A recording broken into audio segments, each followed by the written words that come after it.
ஒரு ஊரில் ஒருத்தர் இருந்தான். ஒரு நாள் காலையில் எழுந்திரிச்சான். ஒரு 10 ரூபாய் எடுத்து சட்டை பையில் வச்சுக்கிட்டான். கடை தெருவுக்கு புறப்பட்டான். காய்கறி வாங்குறதுக்காக அவன் போகிறான். காய்கறி சந்தைக்கு போய் சேர்ந்தான். கத்திரிக்காய் 1/4 கிலோ கொடுங்கன்னா கொடுத்தாங்க. காசு கொடுக்கறதுக்காக சட்டை பையில் கையை விட்டான். பணத்தை காணும். 10 ரூபாயை சட்டை பையில் வச்சுக்கிட்டு தான் வந்தான். அது இப்போ அங்கே இல்லை. வழியில் எங்கேயும் அது விழுந்துட்டு போட்டிருக்கு. அல்லது யாராவது திருடர்கள் தெரியாமல் அதை எடுத்துக்கிட்டு போட்டாங்களா என்னன்னு தெரியல. எப்படியோ 10 ரூபாய் அவன் இழந்துட்டான். கையில் காசு இல்லை. அதனால் கத்திரிக்காயை திருப்பி கொடுத்துட்டு கவலையோடு வீட்டுக்கு திரும்பி வந்தான். அதையே நினச்சிக்கிட்டு இருந்தான். அவனுக்கு துக்கம் அதிகமாக போச்சு. அழ ஆரம்பிச்சிட்டான். காய்கறிகள் வாங்கிட்டு வந்து ஆனந்தமாக சமைச்சு சாப்பிட்லாம்னு நினச்சோம். அது முடியாமல் போச்சேங்கிற கவலை அவனுக்கு. அதனால் அதை மறக்கவே முடியல. இது நடந்து கொஞ்ச நாள் ஆச்சு. அதே மனுஷன் இன்னொரு நாள் அதே மாதிரி புறப்பட்டான். பணத்தை எடுத்து பையில் வச்சுக்கிட்டான். காய்கறி சந்தையை நோக்கி போய்கிட்டு இருக்கிறான். இப்போ வழியில் ஒரு ஏழை பையனை பார்த்தான். தம்பி எங்கே போகிற அப்படின்னு கேட்டான். ஐயா பள்ளிக்கூடத்துக்கு போய்கிட்டுருக்கிறேன்னா அவன். சரி, அதுக்கே இவ்வளவு கவலையோடு போய்கிட்டுருக்கிற அப்படின்னு விசாரித்தான் அவன். ஐயா நான் ரொம்ப ஏழை, வீட்டில் வசதி இல்லை, பரீட்சைக்கு பணம் கட்டணும், இன்றைக்கி கடைசி நாள், என்ன செய்கிறதுன்னு தெரியலன்னா. இவன் பார்த்தான். தாங்கிட்ட இருக்கிற பணத்தை எடுத்து அந்த பையன்கிட்ட கொடுத்தான். இதை வச்சுக்கோ, உடனே பணத்தை கட்டு, நல்லா படி, பரீட்சை எழுது அப்படின்னு சொல்லிவிட்டு திரும்பி வந்துட்டான். வெறுங்கையோடு திரும்பி வந்தும் வீட்டில் கேட்குறாங்க எங்கே காய்கறின்னு வழக்கம் போல் கேட்டாங்க. இவன் நடந்ததை சொன்னான். இப்போ வீட்டில் இருந்தவங்க அவங்ககிட்ட ஒரு கேள்வி கேட்டாங்க. ஏங்க இதே மாதிரி முன்னாடி ஒரு தடவை காய்கறி வாங்க போய் வெறுங்கையோடு திரும்பி வந்தீங்க, இப்போவும் வெறுங்கையோடு தான் திரும்பி வந்திருக்கிறீங்க. ஆனால் முன்னாடி வந்தப்போ வருத்தமாக இருந்தீங்க, இப்போ உங்கள் முகத்தில் வருத்தம் தெரியலையே அப்படின்னு கேட்டிருக்கிறான். அதாவது வீட்டில் இருக்கிறவங்க கேட்டாங்களாம். இப்போ அந்த மனுஷன் யோசிக்க ஆரம்பித்தானான். இந்த 2 நிகழ்வுகளுக்கு என்ன வித்தியாசம்? போன தடவை அவன் பணத்தை இழந்தான், இந்த தடவை அவன் பணத்தை இழந்திருக்கிறான். போன தடவை யாரோ திருடிட்டு போயிட்டாங்க, இந்த தடவை அவனாவே ஒரு பையன் பேரில் இறக்கப்பட்டு எடுத்து கொடுத்துருக்குறான். அன்னைக்கு பணம் போயிட்டுதேன்னு வருத்தமாக இருந்தது, இன்றைக்கி பணம் போனாலும் மனசுக்கு மகிழ்ச்சியாக இருக்குது, நிறைவாக இருக்குது. கொஞ்சம் யோசிச்சு பாருங்கள். பணத்தை இழந்தது மகிழ்ச்சிக்கோ வருத்தத்துக்கோ காரணமாக இருக்க முடியாது. அப்படின்னா வேற எது காரணம்? அன்றைக்கு பணத்தை இழந்துட்டேன்னு அழுதான், இன்றைக்கு பணத்தை இழந்தாலும் மகிழ்ச்சியாக இருக்கிறான். ஆகவே மகிழ்ச்சிக்கும் துக்கத்துக்கும் இழப்பு காரணம் அல்ல, இழப்பு பற்றிய நம்முடைய அறிவு தான் காரணம் அப்படிங்கிறது பெரியவர்களுடைய கருத்து. எந்த பொருளும் நமக்கு கவலையை உண்டு பண்ணுறதில்ல, அந்த பொருள் பேரில் நாம் வைக்கிற பற்று தான் கவலையை உண்டு பண்ணுது. பொருள்கள் நம்ம விட்டுட்டு போயிட்டா நாம் அழுதுகிட்டு இருக்கிறோம், நாமே அதுகளை விட்டுட்டு வந்துட்டா மகிழ்ச்சியாக இருக்கிறோம். இந்த உண்மையை புரிஞ்சுக்கிட்டு நம்முடைய வாழ்க்கையை நல்ல விதமாக அமைச்சிக்கணும். ஒரு ஆள் அழுதுகிட்டு இருந்தான். ஏண்டா அழுகுறேன்னு கேட்குறார் ஒருத்தர். இழக்கிறதுக்கு எதுவும் இல்லை, அதனால் அழறேன்னா. என்னடா சொல்கிறேன்னார். கிட்ட வாங்க சொல்கிறேன்னா.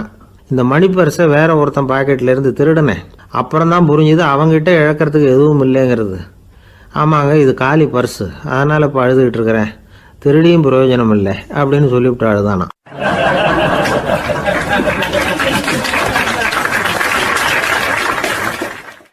ஒரே ஒரு ஊர். அந்த ஊருக்கு பேர் கொடையாளிப்பட்டி. அந்த பேருக்கு தகுந்த மாதிரி தான் அந்த ஊர் மக்களும். யார் என்ன கேட்டாலும் இல்லைன்னு சொல்லாமல் கொடுப்பாங்க. கொடையாளிகள் நிறைந்த ஊர். இனாமா மட்டும் இல்லை, கடனாகவும் பணம் கொடுப்பாங்க. யாருக்காவது அவசரமாக பணம் தேவைப்பட்டதுன்னு வச்சுக்கோங்க, அந்த ஊருக்கு போய் வாங்கிக்கலாம். பத்திரம் தேவையில்லை, சாட்சி தேவையில்லை, ஜாமீன் தேவையில்லை, எந்த உத்தரவாதமும் கேட்காம பணம் கொடுத்துருவாங்க. நம்மளால் ஒருத்தனுக்கு பணம் தேவைப்பட்டது. சொந்த பந்தமெல்லாம் கேட்டு பார்த்தா யாரும் கொடுக்குற வழியாக தெரியல. எல்லாரும் அவங்கவுங்க சௌரியத்தை பார்க்குறவங்க, அடுத்தவங்க சௌரியத்தை பற்றி கவலைப்படாதவங்க. இவன் எல்லாரையும் கேட்டு பார்த்துட்டு சோர்ந்து போய் உக்காந்துட்டான். அந்த நேரம் தான் கொடையாளிப்பட்டியை பற்றி கேள்விப்பட்டான். அப்படி ஒரு ஊர் இருக்கிறது தெரிஞ்சதும் அந்த ஊருக்கு வழி கேட்டுக்கிட்டு ஒரு நாள் புறப்பட்டு போனான். வயல்காட்டு வழியாக போக வேண்டியிருந்தது. மெதுவாக நடந்து ஊர் எல்லைக்கு வந்துட்டான். 2 பக்கமும் விவசாய வேலைகள் மும்முரமாக நடந்துக்கிட்டு இருக்குது. ஏர் உழுதுகிட்டு இருக்கிறாங்க. அப்போ அங்கே ஒரு ஆளை பாம்பு கடிச்சுட்டுது. பக்கத்தில் வேலை செஞ்சுக்கிட்டு இருந்தவங்க ஓடி வந்தாங்க. அவசரமாக செய்ய வேண்டிய முதல் உதவியெல்லாம் செஞ்சு பார்த்தாங்க, பலன் இல்லை. அந்த ஆள் செத்து போட்டான். அவன் செத்து விட்டான்னு தெரிஞ்சதும் அவனை தூக்கி வரப்பு மேலே போட்டுட்டு எல்லாரும் அவங்கவுங்க வேலையை கவனிக்க ஆரம்பிச்சிட்டாங்க. அங்கே ஒரு ஆள் இவனை பார்த்து சொன்னான், ஐயா நீங்கள் போகிற வழியில் இவன் சொந்தக்காரன், இவனுக்கு சோறு கொண்டுகிட்டு வருவான், இவன் இங்கே செத்துட்டான்னு அவங்ககிட்ட சொல்லிவிடுங்க அப்படின்னா. இவனுக்கு ரொம்ப ஆச்சரியம். என்னடா இது, பாம்பு கடிச்சுட்டுதுன்னதும் பதறி அடிச்சுக்கிட்டு ஓடி வந்தாங்க, செத்துட்டான்னதும் பேசாமல் தூக்கி போட்டுட்டு போயிட்டாங்க அப்படின்னு நினச்சிக்கிட்டே நடந்து போகிறான். எதிரில் சோறு கொண்டுக்கிட்டு ஒரு ஆள் வந்தான். இவன் விவரத்தை சொன்னான். அங்கே உங்கள் சொந்தக்காரன் பாம்பு கடிச்சு செத்து போட்டான் அப்படின்னா. அவன் கொஞ்ச நேரம் அமைதியாக நின்னான்.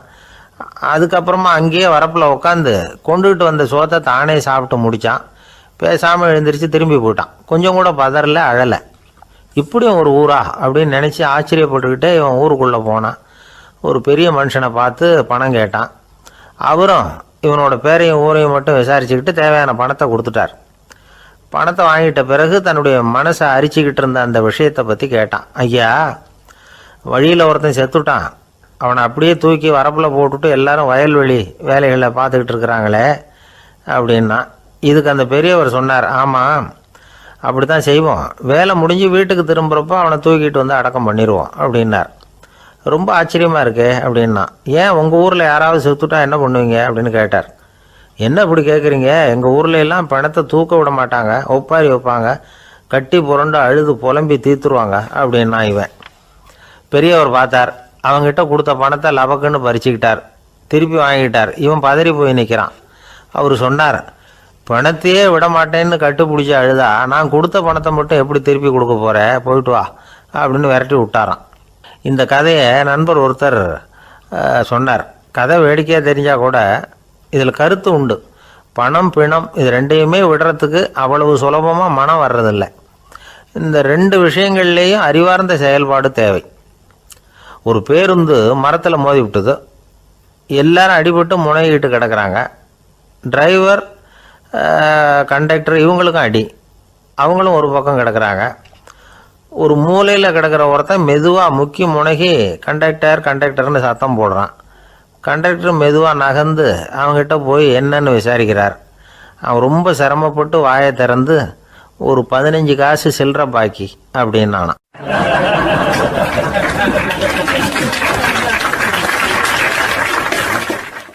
இப்பெல்லாம் நம்ம ஊரில் மாமியார் மருமகள் ஒருத்தர் நல்லா புரிஞ்சுக்கிட்டு நல்ல விதமாக தான் இருக்கிறாங்க பல இடத்துல. அதனால் நான் இப்போ சொல்ல போகிற கதையை கேட்டுவிட்டு இந்த காலத்தில் அவ்வளவு மோசமாக யார் சார் நடந்துக்கிறாங்க அப்படின்னு கேட்டு யாரும் சண்டைக்கு வரக்கூடாது. இன்னொரு உண்மையையும் சொல்லிவிடுறேன். அதாவது இந்த கதையை நமக்கு எழுதி அனுப்பி இருக்கிறதே கொஞ்ச நாளில் மருமகளாகவும் அதுக்கப்புறம் கொஞ்ச காலத்தில் மாமியாராகவும் ஆக போகிற ஒரு நேயர் தான். சரி, இந்த கதைக்கு வருவோம். அதாவது ஒரு சின்ன குடும்பம். அந்த வீட்டில் மாமியார் ஆட்சி. அவங்க வச்சது தான் சட்டம். பிள்ளையண்டாம் எப்படின்னா அம்மா சொல்கிறதையும் கேட்டுக்குவான், மனைவி சொல்கிறதையும் கேட்டுக்குவான். நமக்கு என்னத்துக்கு வம்புங்கிற டைப்பு. மருமகள் பேரில் குறை கண்டுபிடிக்கிறதுலையே அந்த மாமியாருக்கு ஒரு சுவாரஸ்யம். சின்ன சின்ன விஷயத்துலாம் குத்தம் கண்டுபிடிச்சிக்கிட்டே இருக்கிறாங்க. பொதுவாக எல்லாரும் எப்படின்னா ஏதாவது ஒரு காரணத்துக்காக சண்டை போட்டுக்கிட்டு இருப்பாங்க. அந்த அம்மா எப்படின்னா ஏதாவது ஒரு சண்டையை போடுறதுக்காக காரணத்தை தேடிக்கிட்டு இருப்பாங்க. அப்படி ஒரு மனசு. அந்த மருமக பொண்ணு பாவம் பயந்து பயந்து ஒவ்வொரு காரியமும் செஞ்சுக்கிட்டு வந்தது. இப்படியே பல வருஷம் ஓடி போட்டுது. அந்த மாமியாருக்கும் ரொம்ப வயசாகிட்டுது. இருந்தாலும் அந்த பழைய சுபாவம் மட்டும் மாறவே இல்லை. திடீர்னு ஒரு நாள் பக்கவாதம் வந்து அந்த அம்மாவுக்கு ஒரு பக்கம் கை கால் இழுத்துக்கிட்டுது. வாய் சுத்தமாக பேச முடியாமல் போயிட்டுது. சத்தம் மட்டும் வரும். ஒரு பக்கத்து கை காலை அசைக்க முடியும். பேசுகிறதெல்லாம் கையால் தான், அதாவது கை சைகையால். இப்படிப்பட்ட நிலைமையில் கூட அந்த பொண்ணு தண்ணியோ பாலோ இவங்க எதிரில் கொண்டாந்து வச்சா அதை வேணும்னே தட்டி விட்டுட்டு ஒம்பு வளர்க்குறது. அதுக்கப்புறம் அந்த பொண்ணு தரையை சுத்தப்படுத்தும்ல, அதை பார்த்து ரசிக்கிறது. இருந்தாலும் அந்த பொண்ணு இதையெல்லாம் பெருசுப்படுத்தாமல் ரொம்ப பொறுமையாக தான் இருந்தது. ஒரு நாள் வீட்டில் வச்சுருந்த பாலை பூனை குடிச்சிட்டு போயிட்டுது. வயசான காலத்தில் இந்த அம்மா பால் இல்லாமல் கஷ்டப்படுவாங்களே அப்படின்னு நினச்சி பக்கத்து வீட்டில் போய் கொஞ்சம் பால் வாங்கிட்டு வந்து காய்ச்சி மாமியார் முன்னாடி கொண்டாந்து வச்சுது அந்த பொண்ணு. வழக்கம் போல் அந்த அம்மா பாலை தட்டி விட்டுட்டாங்க. இது அந்த மருமக பொண்ணு கவனிச்சுட்டுது. இவ்வளவு நாள் பொறுமையாக இருந்த அந்த மருமகளுக்கு இன்னைக்கு இதை பார்த்து தான் அசாத்திய கோபம் வந்துட்டுது. கதவுக்கு பக்கத்தில் சாத்தி வச்சுருந்த உலக்கையை எடுத்து மாமியார் தலையில் போட அது குறி தவறி கழுத்தில் பட அந்த அம்மா கழுத்தை பிடிச்சிக்கிட்டு ஊன்னு கத்த இந்த பொண்ணு ஒன்றும் அலட்டிக்காமல் உலக்கையை எடுத்து மறுபடியும் கதவு பக்கம் சாத்தி வச்சுட்டு அது பாட்டுக்கு நடந்து போயிட்டுது. இருந்தாலும் மனசுக்குள்ளே லேசாக ஒரு பயம். கணவன் வீட்டுக்கு வந்ததும் என்ன விஷயம்னு கேட்டால் எப்படி சமாளிக்கிறது. அன்னைக்குன்னு பார்த்து ரொம்ப நேரம் கழித்து வீடு வந்து சேர்ந்தான் கணவன். உடனே அந்த அம்மா புகார் பண்ண ஆரம்பிச்சுட்டுது.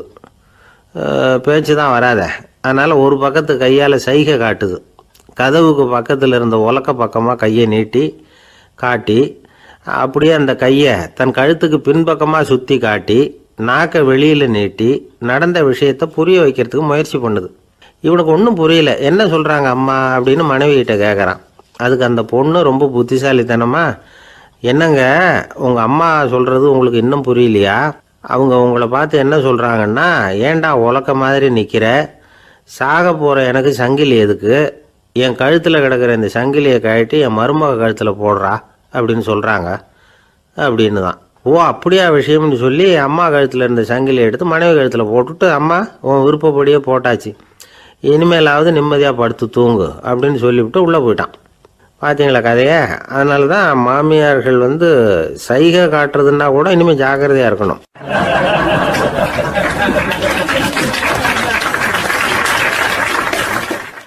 ஒரு பெரிய காடு, அந்த காட்டுக்கு மத்தியில் ஒரு ஆசிரமம்.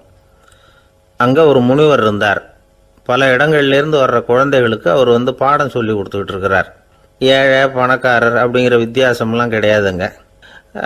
எல்லாரும் அவர்கிட்ட தங்கள் பிள்ளைகளை அனுப்பி வச்சாங்க. மன்னர்களுடைய பிள்ளைங்க கூட அங்கே அவர்கிட்ட தான் படிக்கிறதுக்கு வருவாங்க. ஆனால் அந்த முனிவரை பொறுத்த வரைக்கும் எல்லா பிள்ளைங்களும் ஒன்று தான். இது யார் வீட்டு பிள்ளைன்னெல்லாம் பார்க்க மாட்டார், எல்லாரும் சமம்.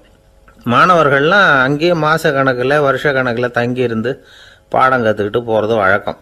அவராக பார்த்து போன்னு சொல்கிற வரைக்கும் அங்கேயே இருக்கணும், படிக்கணும். குருகுல வாசம். ஒரு சமயம் ஒரு ராஜகுமாரனும் அவர்கிட்ட படிச்சுக்கிட்டு இருந்தான். அவனுக்கு ஒரு 15 வயசு இருக்கும். சில வருஷம் கழித்து அந்த முனிவர் தன்கிட்ட இருக்கிற மாணவர்களுக்கெல்லாம் பரீட்சை வச்சார்.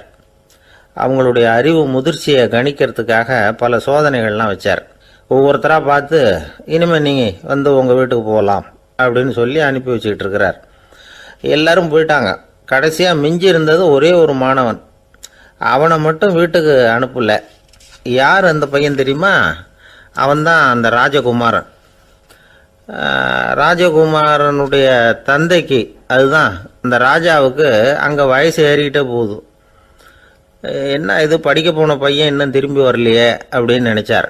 வந்துட்டா சீக்கிரமாக அவனுக்கு பட்டம் கட்டிவிட்டு நாம் விலகிக்கலாமே அப்படின்னு நினச்சார். கல்யாணம் வேறு பண்ணி பார்க்கணும் பையனுக்கு. ஆனால் பையன் வர்ற வழியை காணும். ராஜா பார்த்தார். சரி நேர்லேயே போய் என்னன்னு தெரிஞ்சுட்டு வந்துடுவோம் அப்படின்னு காட்டுக்கு புறப்பட்டார். அங்கே போய் முனிவரை பார்த்தார். முனிவர் இவரை அன்பாக வரவேற்று உட்கார வச்சார். அதுக்கப்புறம் ராஜா மெதுவா, எல்லாரையும் வீட்டுக்கு அனுப்பி வச்சுட்டிங்களாமே, ஏன் பிள்ளைய மட்டும் அப்படின்னு சொல்லி மெதுவாக இழுத்தார். முனிவர் இதுக்கு உடனே பதில் சொல்லலை. ராஜாவை கூப்பிட்டுட்டு போய் விருந்தினர் குடிசையில் தங்க வச்சார். அதுக்கப்புறம் சொன்னார், உங்கள் மகன் எல்லா பாடங்கள்லேயும் முதலிடம் வாங்கியிருக்கான். இப்படி முதலாவதாக வர்ற மாணவனுக்கு நாங்கள் இன்னொரு தேர்வு வைக்கிறது வழக்கம். அதுலேயும் அவன் முதலாவதாக வந்துட்டான்னா அவன் ஒரு பெரிய வித்வான் அப்படிங்கிற கௌரவத்தை அடைஞ்சிருவான் அப்படின்னார். அதாவது முனிவர் அப்படி சொல்கிறார். அப்படி சொல்லிவிட்டு போயிட்டார் அவர். ராஜா அங்கேயே தங்கிட்டார். ராத்திரி படுத்து தூங்கினார். காலையில் எழுந்திரிச்சு அந்த குடிசைக்கு வெளியில் வந்தார் பல்லு விளக்கிறதுக்காக.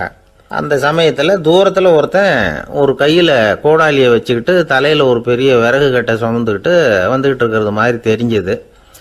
யாராவது விறகு வெட்டியாக இருக்கும் அப்படின்னு நினச்சார் ராஜா. கிட்ட வந்ததும் உத்து பார்க்குறாரு. பார்த்தா அது தன்னோட புள்ள. திகைச்சு போயிட்டார். என்ன இது, ஒரு ராஜகுமாரனை கூட இது மாதிரி வேலையெல்லாம் செய்ய சொல்கிறாங்களே அப்படின்னு நினச்சார். ராஜகுமாரன் விறகு கட்டை கொண்டுகிட்டு போய் கொல்லை பக்கம் வச்சான். அந்த சமயம் முனிவர் அங்கே வந்தார். என்ன மகனே, விறகு வெட்டிட்டு வந்துட்டியா? சரி, இப்போ ஒரு துடைப்பத்தை எடுத்துக்கோ, விருந்தினர் குடிசையின் வாசல் பக்கத்தை கூட்டி பெருக்கி சுத்தம் பண்ணு போ அப்படின்னார். அப்படியே செய்கிறேன் குருவே அப்படின்னு சொல்லிவிட்டு போனான். சுத்தம் பண்ண ஆரம்பிச்சிட்டான். ராஜா பார்த்தார் இதை. உடனே ஓடியாந்தார். மகனே, என்ன காரியம் பண்ணுற, துடைப்பத்தை கீழே போடுனார். இப்போ அந்த ராஜகுமாரன் சொல்கிறான், தந்தையே, இது என்னுடைய குருதேவரோட உத்தரவு. இங்கே நான் ஒரு மாணவன். இங்கே அரசனும் ஒன்று தான், ஆண்டியும் ஒன்று தான். குருதேவர் சொல்கிறத மறுக்காமல் செய்கிறது தான் எங்கள் கடமை அப்படின்னா. இந்த சமயம் முனிவர் அங்கே வந்தார். இவனை முதுகில் தட்டி கொடுத்தார். அப்புறம் ராஜா கிட்ட சொன்னார், அரசே, உங்கள் புள்ள எங்கள் கடைசி தேர்வுலையும் வெற்றி பெற்றுட்டான். பணிவு தான் மாணவர்களின் மிக உயர்ந்த குணம். குருநாதர் சொல்றது மனசுக்கு பிடிக்கலன்னா கூட மறுக்காம செய்யணும். அப்படி செய்யறதுனால எதை செய்யலாம் எதை செய்யக்கூடாது அப்படிங்கிற விவேகம் அவங்களுக்கு வந்துடும். செய்யக்கூடாததை கூட பெரியவங்க சொல்லிவிட்டா செஞ்சு தான் ஆகணும் அப்படிங்கிற பணிவு அவங்களுக்கு வந்துடும். இந்த குணம் வந்துட்டுதுன்னா அவங்க எத்தனை கடினமான வேலையாக இருந்தால் கூட ரொம்ப சுலபமாக செஞ்சு முடிச்சிருவாங்க. தூக்கத்திலேயும் அப்புறம் துக்கத்திலேயும் தோண்டு போட மாட்டாங்க. இந்த பணிவும் விவேகமும் அவங்கக்கிட்ட மன உறுதியை ஏற்படுத்தும். அந்த உறுதி உங்கள் பையனுக்கு வந்தாச்சு. இனிமேல் அவனை நீங்கள் அழைச்சிட்டு போகலாம். அவன் நிச்சயமாக பேரும் புகழும் பெறுவான் அப்படின்னாரு. ராஜா அவரை பார்த்து, குருதேவா புரிஞ்சுக்கிட்டேன், என்னை மன்னிக்கணும் அப்படின்னாரு. அதுக்கப்புறம் மகனை அழைச்சிக்கிட்டு நாட்டுக்கு திரும்பி வந்துட்டார். இந்த கதையை இன்று ஒரு தகவலில் சொல்லுங்கள் சார், உங்கள் நிகழ்ச்சியில் சொல்லுங்கள் சார் அப்படின்னு சொல்லி மாணவர்கள் கேட்டால் பணிவாக இருக்கிறது எப்படி அப்படிங்கிறத புரிஞ்சுக்குவாங்க அப்படின்னு சொன்னார் ஒருத்தர். சரி சொல்லுவோம், அதுக்கு முன்னாடி நேர்லேயே ஒரு பையன்கிட்ட சொல்லி பார்க்கலாமே அப்படின்னு தோணுச்சு. உடனே ஒரு பையனை கூப்பிட்டோம்.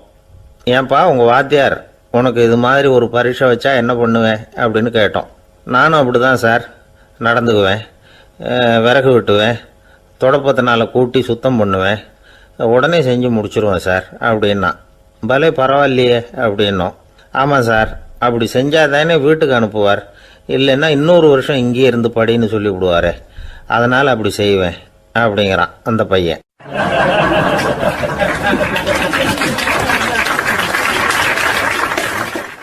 இந்த உலகத்தில் உண்மையாகவே வேதாந்தம் பேசுகிறவங்களும் உண்டு.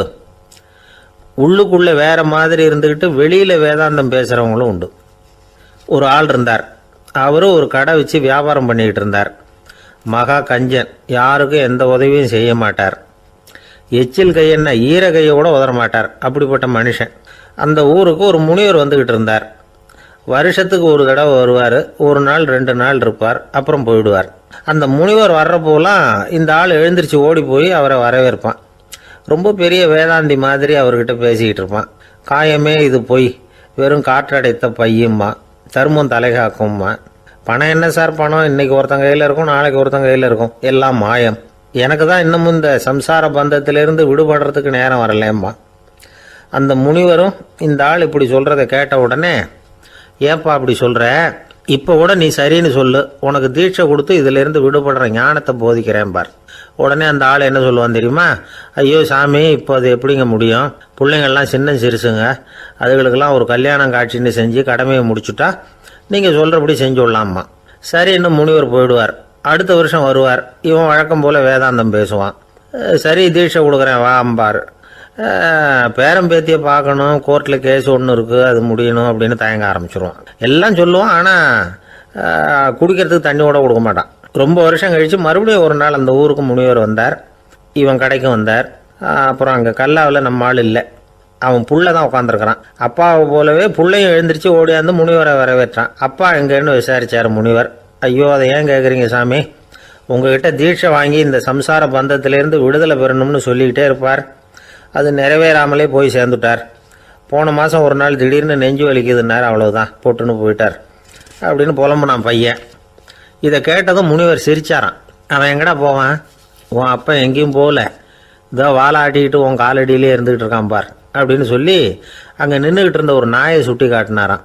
என்ன சாமி சொல்கிறீங்க அப்படின்னு ஆச்சரியமாக கேட்டிருக்கான் பையன். உடனே முனிவர் அந்த நாயோட தலையில் ஒரு தட்டு தட்டி பேசுகிறா அப்படின்னாரான். உடனே அந்த நாய் வேதாந்தம் பேச ஆரம்பிச்சுட்டு தான்.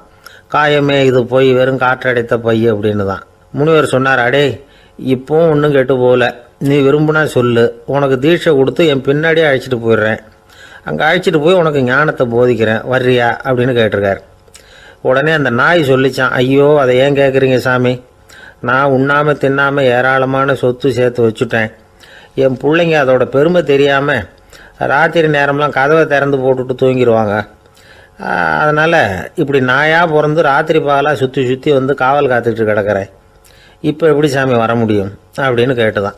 அறியாமையிலேயே சுகம் கண்டு இப்படி இருக்கிற ஆளுங்களுக்கு எப்படி விடுதலை கிடைக்கும், எப்போ விடுதலை கிடைக்கும் அப்படின்னு கேட்குறார் தசாவதானி, திருக்குறள் பேர் ராமையா. அவர் கேட்குறது நியாயம் தானே. இந்த காலத்து பையன் ஒருத்தன் அப்பா கிட்ட சொன்னான், அப்பா இன்றைக்கி நான் 1 ரூபா மிச்சப்படுத்தி விட்டேன் அப்படின்னு. நானும் அப்படியா, என்னடா பண்ணேன்னு கேட்டிருக்கார் அப்பா. டவுன் பஸ்ஸில் ஏறாமல் அது பின்னாடியே ஓடியாந்தேன், 1 ரூபா மிச்சம் தானே அப்படின்றான். அட பாவி, ஒரு ஆட்டோ பின்னாடி ஓடியாந்துருந்தா 10 ரூபா மிச்சமாயிருக்குமே, வேஸ்ட் பண்ணிட்டியே அப்படின்னாரான் அந்த அப்பா.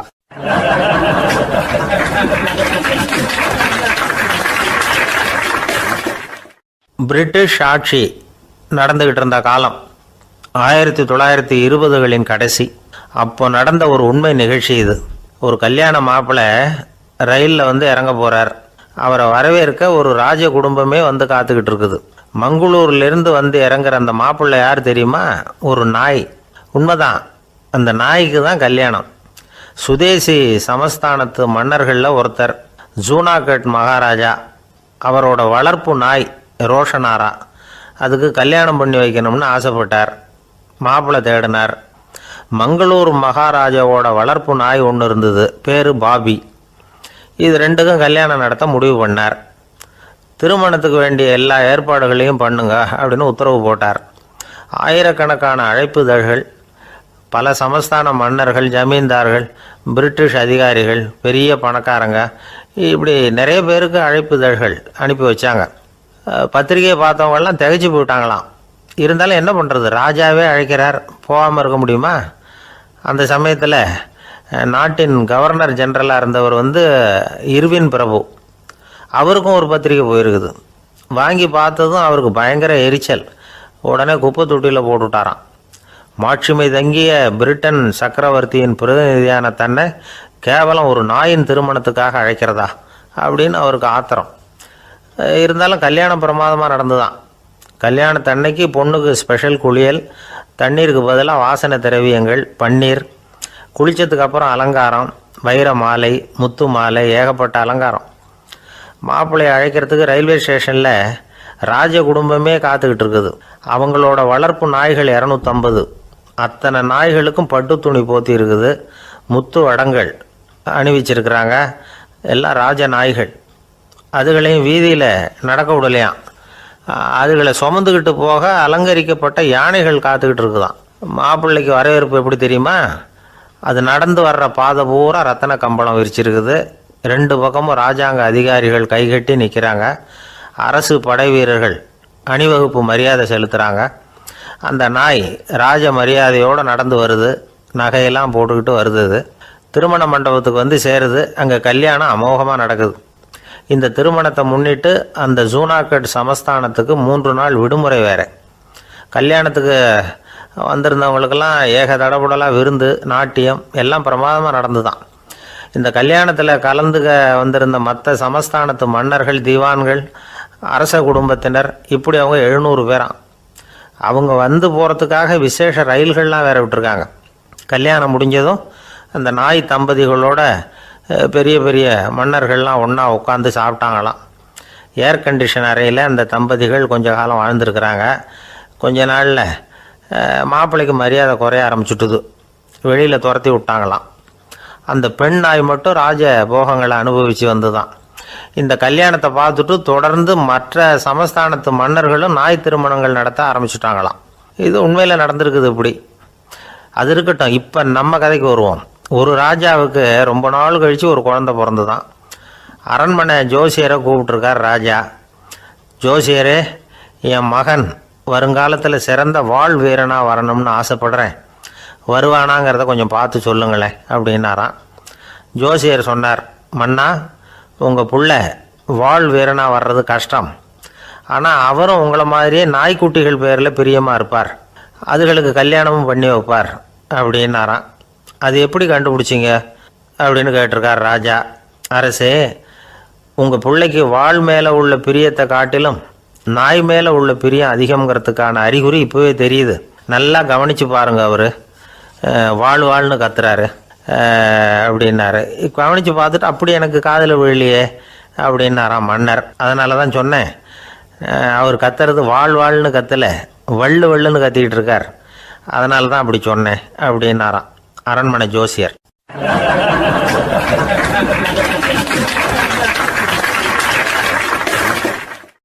ஒரு கடற்கரை ஓரம், அங்கே ஒரு சின்ன கிராமம்.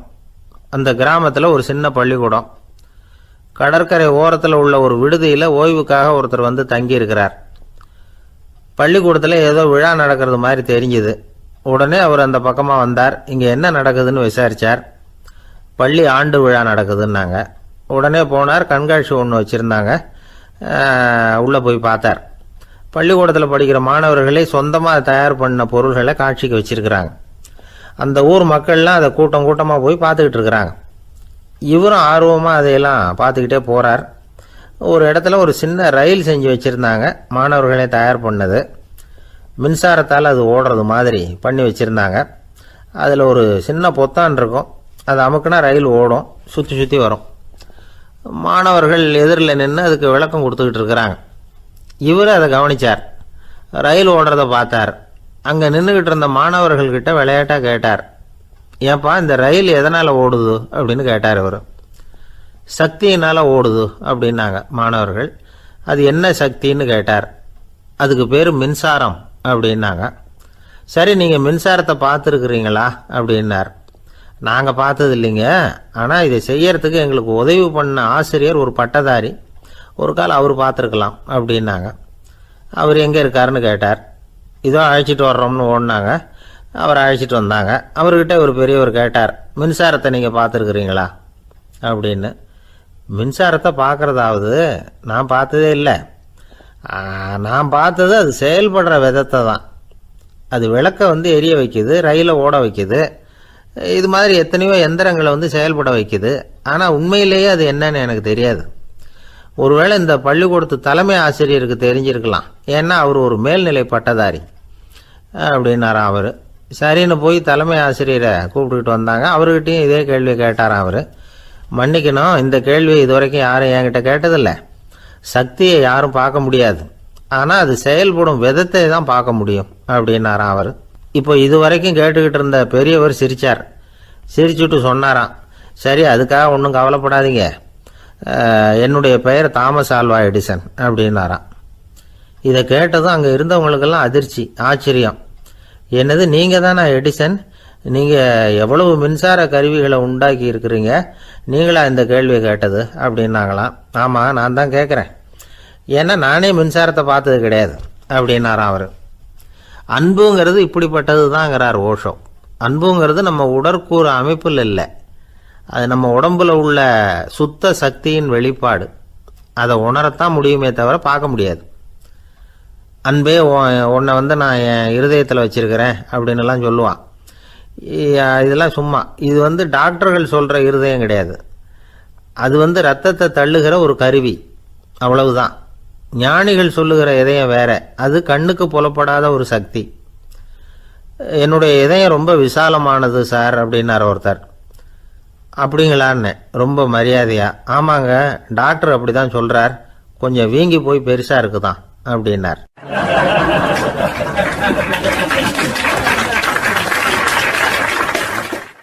உங்கள் பையன் எப்படி சார் இருக்கான் அப்படின்னு விசாரித்தார் ஒருத்தர். அவன் என்ன சார், எதை சொன்னாலும் காதில் ஆக மாட்டேங்கிறான், அவன் பாட்டுக்கு போகிறான் வர்றான் அப்படின்னு சொல்லி அழுத்துக்கிட்டார் அப்பா. பெரியவங்க சொல்கிறத சின்ன பிள்ளைங்க கேட்கறது இல்லைங்கிறது ஒரு குறை. பெரியவங்க சொல்கிறது சின்ன பிள்ளைங்க காதலையே விழறது இல்லைங்கிறது ஒரு குறை. இது கொஞ்சம் சீரியஸான விஷயம், கவனித்து பார்க்கணும். ஒரு குழந்தைக்கு காது சரியாக கேட்குதா இல்லையா அப்படிங்கிறத நாம் தான் கவனித்து பார்த்து கண்டுபிடிக்கணும். அதுவாக நம்மக்கிட்ட தவழ்ந்து அப்பா எனக்கு காது கேட்கல, அழைச்சிட்டு போங்க டாக்டர்கிட்ட அப்படின்னுலாம் சொல்லிகிட்டு இருக்காது. அது சரி, ஒரு குழந்தைக்கு காது சரிவர கேட்குதா இல்லையா அப்படிங்கிறத முன்கூட்டியே நாம் தெரிஞ்சுக்கிறது எப்படி? அதுக்கு சில வழி இருக்குது. உங்கள் குழந்தைய கொஞ்சம் அப்படி கவனித்து பாருங்கள். அடிக்கடி ஜலதோஷம், காதில் அரிப்பு ஏற்படுதா, மூக்கு விரிவாகவும், அப்புறம் டான்சில், அடினாய்டு, சத அழற்சி, இது மாதிரி ஏதாவது இருக்கா, வாயிலிருந்து எச்சில் ஒழுகுதா, குழந்தை வாயினால் சுவாசிக்குதா, பற்கள் முன்னாடி தள்ளி வளருதா, இதெல்லாம் அதுக்கு அறிகுறி. அப்புறம் இந்த VBDF TH இப்படி இந்த ஒலிகள் சேர்ந்த வார்த்தைகளை குழந்தை சரியாக புரிஞ்சுக்காது. இப்போ உதாரணத்துக்கு பட்டுன்னு சொல்லு குழந்தை அப்படின்னீங்கன்னா அது கட்டுன்னு சொல்லும். அதாவது பட்டு சவுண்டை அதால் புரிஞ்சிக்க முடியல. அப்புறம் உங்கள் குழந்தை உங்களை உறக்க பேச சொல்கிறானா, அடிக்கடி கேள்வி கேட்குறானா, சாப்பிட்றப்போ கவனம் இல்லாமல் இருக்கானா, படிப்பில் போதுமான முன்னேற்றம் இல்லையா, வகுப்பில் சரியாக கவனிக்கிறது இல்லையா, இப்படிலாம் இருந்தால் ஆரம்பத்திலேயே டாக்டர்கிட்ட அழைச்சிட்டு போய் சிகிச்சையை ஆரம்பிச்சுடலாம், குணப்படுத்தி விடலாம். குழந்தைக்கு காது சரியாக கேட்கலன்னா நீங்கள் செய்ய வேண்டியது என்ன தெரியுமா? அவனுக்கு காது கேட்கலேங்கிறதுக்காக அவன் முன்னாடி சத்தம் போட்டு பேசக்கூடாது. மெதுவாக சீராக பேசணும், அவனை பார்த்து பேசணும். உங்கள் உதட்டு அசைவுகள் அவனுக்கு உதவும். அதை பார்த்தே புரிஞ்சுக்குவான். நீங்கள் வாயில் வெத்தலை பாக்கு போட்டுக்கிட்டோ புகை பிடிச்சிக்கிட்டோ பேசக்கூடாது. அப்படி பேசினா அவனால் அந்த உச்சரிப்பை சரியாக புரிஞ்சிக்க முடியாது. ஒரு வார்த்தையை சொல்கிறீங்க, அவனுக்கு புரியல அப்படின்னா அதே வார்த்தையை மறுபடியும் சொல்லணும். அவனுக்கு நீங்கள் முதல்ல சொன்ன வார்த்தை புரியலேன்னு நினச்சிக்கிட்டு மறுபடியும் திருப்பி சொல்கிறப்போ அதே அர்த்தம் வரக்கூடிய வேறு வார்த்தையை சொல்லக்கூடாது. இப்படிலாம் நடந்துக்கிட்டால் அவனுக்கு மன திடத்தை ஏற்படுத்த முடியும். இல்லைன்னா அவனுக்கு தாழ்வு மனப்பான்மை வந்துடும். குழந்தைக்கு காது கோளாறுன்னா ஆரம்பத்திலேயே டாக்டர்கிட்ட அழைச்சிட்டு போனால் போதும், குணப்படுத்தி விடலாம். அப்புறம் பார்த்துக்கலாமே அப்படின்னு அலட்சியமாக இருந்துட்டா தான் கஷ்டம். சில பேர் கோபத்தில் சின்ன பிள்ளைங்க காதை பிடிச்சி திருகிறது உண்டு. இது ரொம்ப தப்பு. காது கையோடு வந்துட்டால் என்ன பண்ணுறது? ஒரு வேடிக்கை கதை, அது கதை தான், நிஜமாக நடந்ததில்லை. அது மாதிரி நடக்கவும் நடக்காது. ஒரு வேடிக்கைக்காக சொல்லப்படுற கதை. அதாவது ஒரு வீட்டில் அப்பா அம்மாவை பார்த்து சொல்லிகிட்டு இருக்கார், இதை பாரு, நாளைக்கு காலையில் என்னை சீக்கிரம் எழுப்பி விட்ரு, நான் செங்கல்பட்டு வரைக்கும் போயிட்டு வர வேண்டியிருக்கு அப்படின்னாராம். இதை அவங்க பையன் காதில் வாங்கிட்டு இருக்கான். அப்பாவுக்கு சிரமம் வேண்டாமே அப்படின்னு நினச்சி அவனே காலையில் யாருக்கும் தெரியாமல் எழுந்திரிச்சு புறப்பட்டு செங்கல்பட்டுக்கு போட்டான். சாயந்தரமாக திரும்பி வந்தான். அப்பா பையனை காணாமல் அலமோதிக்கிட்டு இருக்கிறார். சாயந்தரமாக பையனை பார்த்ததும் எங்கடா போயிட்டு வந்தேன்னு கேட்டார் கோவமாக. செங்கல்பட்டுக்கு போயிட்டு வந்தேன்ப்பா, நீ வேணா அலைய வேண்டாமேன்னு அப்படின்னா. எதுக்கடா போனேன்னு அதட்டினார்.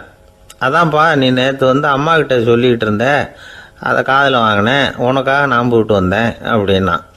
உடனே எந்த காதில் வாங்கினேன் அப்படின்னு சொல்லி காதை பிடிச்சி திருகினார். அந்த காது கையோடு வந்துட்டுது. இது நடந்து கொஞ்ச நாள் கழித்து அந்த அப்பாவும் பையனும் கடத்தெருவில் போய்கிட்டு இருக்கிறாங்க. எதிரில் ஒரு நாய் ஓடி வந்தது. அதுக்கு 2 காதும் இல்லை. என்ன இது, இந்த நாய்க்குட்டிக்கு 2 காதும் இல்லை அப்படின்னார் அப்பா. அதுக்கு பையன் சொல்கிறான், அப்பா அது 2 தடவை செங்கல்பட்டுக்கு போயிட்டு வந்துடுவோம் அப்படின்னானா.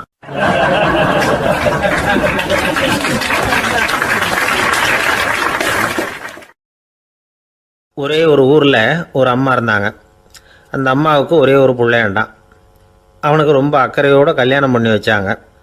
கல்யாணம் முடிஞ்சதும் மருமக பொண்ணு வீட்டுக்கு சேர்ந்தது. அப்பாடா, என் கடமை முடிஞ்சது, இனிமேல் அக்கடான்னு எங்கேயாவது ஒரு மூலையில் படுத்து கிடக்கலாம் அப்படின்னு நினச்சாங்க அந்த அம்மா. ஆனால் நினைக்கிறபடி எங்கே நடக்குது? அதுக்கப்புறம் தான் பிரச்சனையே ஆரம்பமாச்சு. மருமகள் குணம் சரியில்லை, ஒரு மாதிரி. அந்த பொண்ணு வீட்டுக்கு வந்ததுமே முதல் வேலையாக மாமியாரை பார்த்து, அதுதான் நான் வந்துட்டேன்ல, இனிமேல் உங்களுக்கு என்ன வேலைங்க, புறப்பட வேண்டியது தானே, காசி ராமேஸ்வரம்னு எங்கேயாவது போங்கோ அப்படின்னுட்டு தான்.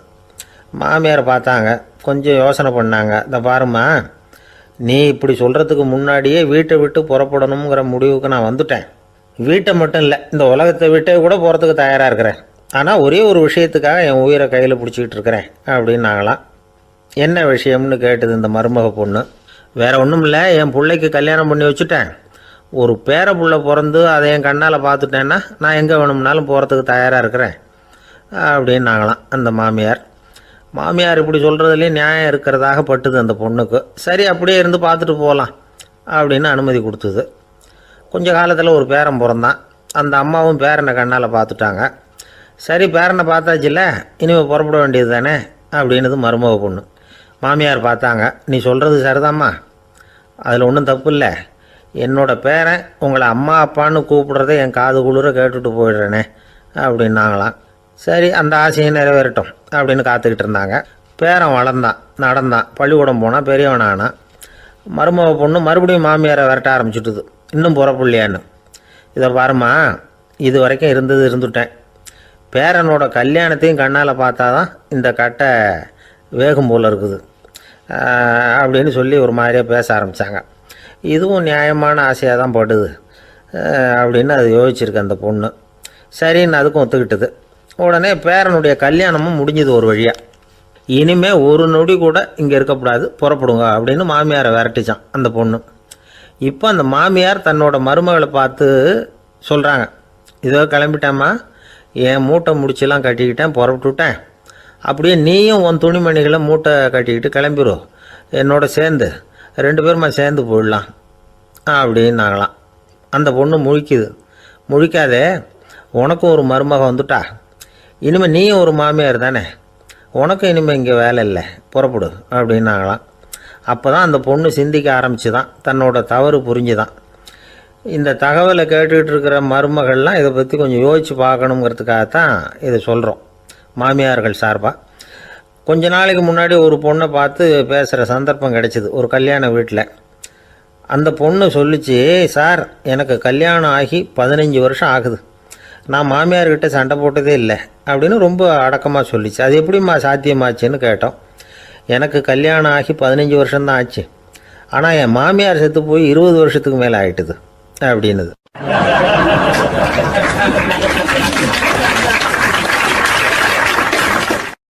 ஒரு அப்பாவுக்கு 2 பிள்ளைங்க. மூத்தவன் ரொம்ப அடக்கம், அப்பா எது சொன்னாலும் கேட்பான், பெரியவங்களுக்கு கீழ்ப்படிஞ்சு நடப்பான். இளையவன் அப்படி இல்லை, தான் நினச்சதை தான் சொல்லுவான், செய்வான். அடுத்தவங்க சொல்கிறத கேட்க மாட்டான், அடங்கி நடக்க மாட்டான். இந்த 2 பேரில் யாரை உங்களுக்கு பிடிக்கும்? பெரியவனை தான் பிடிக்கும், ஏன்னா அவன் தான் சொல்கிற பேச்சை கேட்குறவன் அப்படின்னு சொல்லுவீங்க. ஆனால் ஒரு ஞானி என்ன சொல்கிறார் தெரியுமா? ஒரு குழந்தை அதன் அறிவுக்காக மதிக்கப்பட வேண்டுமே தவிர அதனுடைய கீழ்ப்படியும் தன்மைக்காக அல்ல அப்படிங்கிறார். நம்ம குழந்தைகளை சுயமாக சிந்திக்கிறதுக்கு நாம் விடுறதில்ல, மற்றவங்களை பார்த்து காப்பி அடிக்கிறதுக்கு தான் நாம் அவங்களுக்கு கற்றுக் கொடுக்குறோம். புகழ்பெற்ற மனிதர்கள் சிலருடைய பேரை சொல்லி நீயும் அவர் மாதிரி ஆகணும், இவர் மாதிரி ஆகணும் அப்படின்னு சொல்லிகிட்டே இருக்கிறோம். குழந்தைகள் தங்களுடைய தனித்தன்மையை வளர்த்துக்கிறதுக்கு நாம் தடையாக இருக்கிறோம். ஒரு குழந்தைகிட்ட அனாவசியமாக நம்பிக்கையை வளர்த்துடக்கூடாது, எந்த கோட்பாட்டையும் திணிக்கக்கூடாது. நாம் ஏற்கனவே அர்த்தமில்லாத கருத்துக்களையும் கொள்கைகளையும் மனசில் போட்டு நிரப்பி வச்சுருக்கிறோம். இந்த உலகத்துக்கு புதுசாக சேர்ந்திருக்கிற ஒரு குழந்தையின் தூய்மையான மனசில் நம்ம கருத்துக்களை அறிமுகம் செய்ய அல்லது திணிக்கிறதுக்கு நமக்கு எந்த அதிகாரமும் கிடையாது. ஒரு குழந்தைய நீ இந்த மதத்தை சேர்ந்தவன் அப்படின்னு பிறந்ததுமே ஒரு முத்திரை குத்தி விடுறோம். இது அதோட சுதந்திரத்தை ஆரம்பத்திலேயே கிள்ளி எறிகிறது மாதிரி தான். நீங்கள் ஒரு மதத்தின் வழிமுறைகளை கடைப்பிடிச்சிக்கிட்டு வர்றீங்க, அந்த வழியில் போய்கிட்டு இருக்கிறீங்க, சரி, அதனால் போகிறீங்க. அதுக்காக உங்கள் குழந்தையையும் அதே வழியில் தான் வரணும் அப்படின்னு கட்டாயப்படுத்துறதுக்கு உங்களுக்கு என்ன உரிமை இருக்குது? அந்த குழந்தை சுயமாக சிந்திச்சு ஒரு முடிவுக்கு வரட்டுமே, அதுக்கு நீங்கள் ஏன் தடையாக இருக்கிறீங்க? நமக்கு உண்மையிலேயே நம்ம குழந்தை மேலே அன்பு இருந்தால் இது மாதிரி திணிப்பு வேலைகளை செய்யக்கூடாது. திணிப்பு வேலைகளிலிருந்து குழந்தைகளை காப்பாற்றினா போதும், அதுதான் ரொம்ப முக்கியம். அடுத்த தலைமுறை அற்புதமான தலைமுறையாக உருவாகும். நாம் தான் சாதி மத சங்கடங்களில் மாட்டிக்கிட்டு தவிக்கிறோம். அவங்களாவது சாதி மத வேறுபாடு இல்லாத சமுதாயத்தை பார்க்கட்டுமே, அந்த சௌகரியங்களை அனுபவிக்கட்டுமே. அதுக்கு நாம் என்ன செய்யணும்னா ஒன்றும் செய்யாமல் இருந்தால் போதும். ஒரு குழந்தைகிட்ட நம்ம கருத்தை திணிக்கும் பொழுது என்ன ஆகுது தெரியுமா? அது அவனை அவங்ககிட்ட இருந்தே அப்புறப்படுத்தி விடுது, அவனுடைய தனித்தன்மையை அழிச்சுடுது, அவனை ஒரு எல்லைக்குள்ளே திணிச்சுடுது. இதெல்லாம் அன்புங்கிற பேரால் பெற்றோர்கள் செய்கிற தப்பு. இதெல்லாம் கேட்டுக்கிட்டு இந்த காலத்தில் அப்பா ஒருத்தர் சொன்னார், நான் கருத்துக்களை எல்லாம் என் பையன்கிட்ட திணிக்கிறது இல்லைங்க, ஆனால் அதிகமாக சாப்பிட சொல்லி கட்டாயப்படுத்துவேன் அப்படின்னார். உங்கள் வீட்டு சமையல் அவ்வளவு நல்லா இருக்குமான்னு கேட்டாங்க. நல்லா இருந்தால் நான் ஏன் அவனை சாப்பிட சொல்லி கட்டாயப்படுத்த போகிறேன் அப்படின்னார்.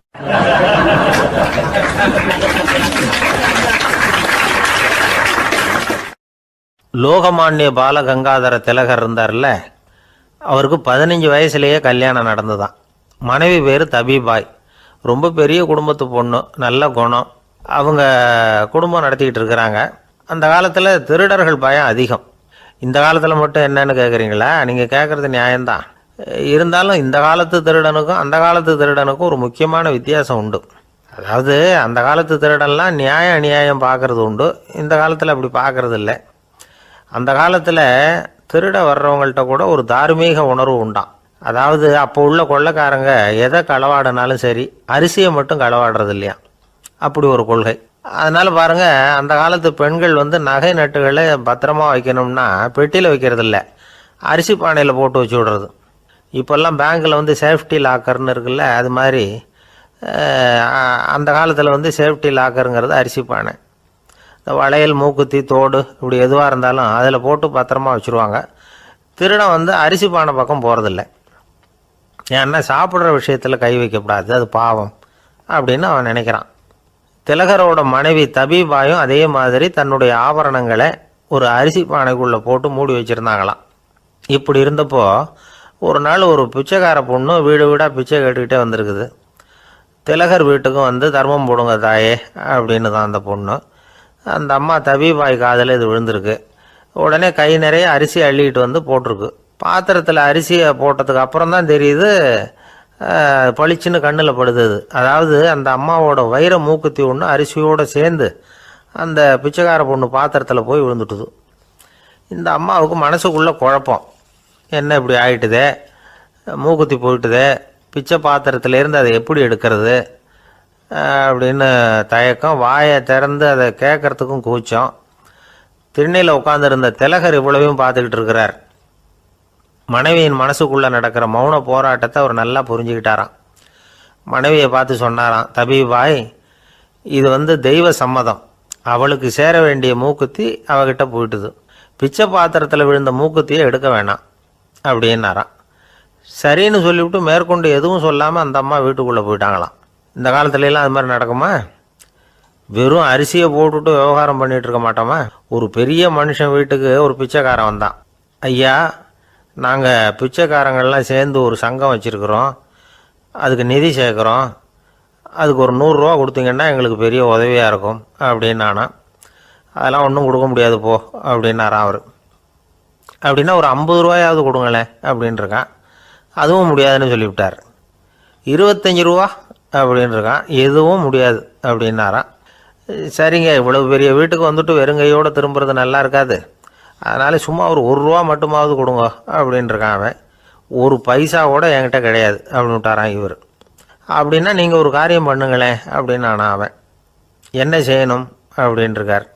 எங்கள் சங்கத்தில் நீங்களும் ஒரு மெம்பராக சேர்ந்துருங்க அப்படின்னானா.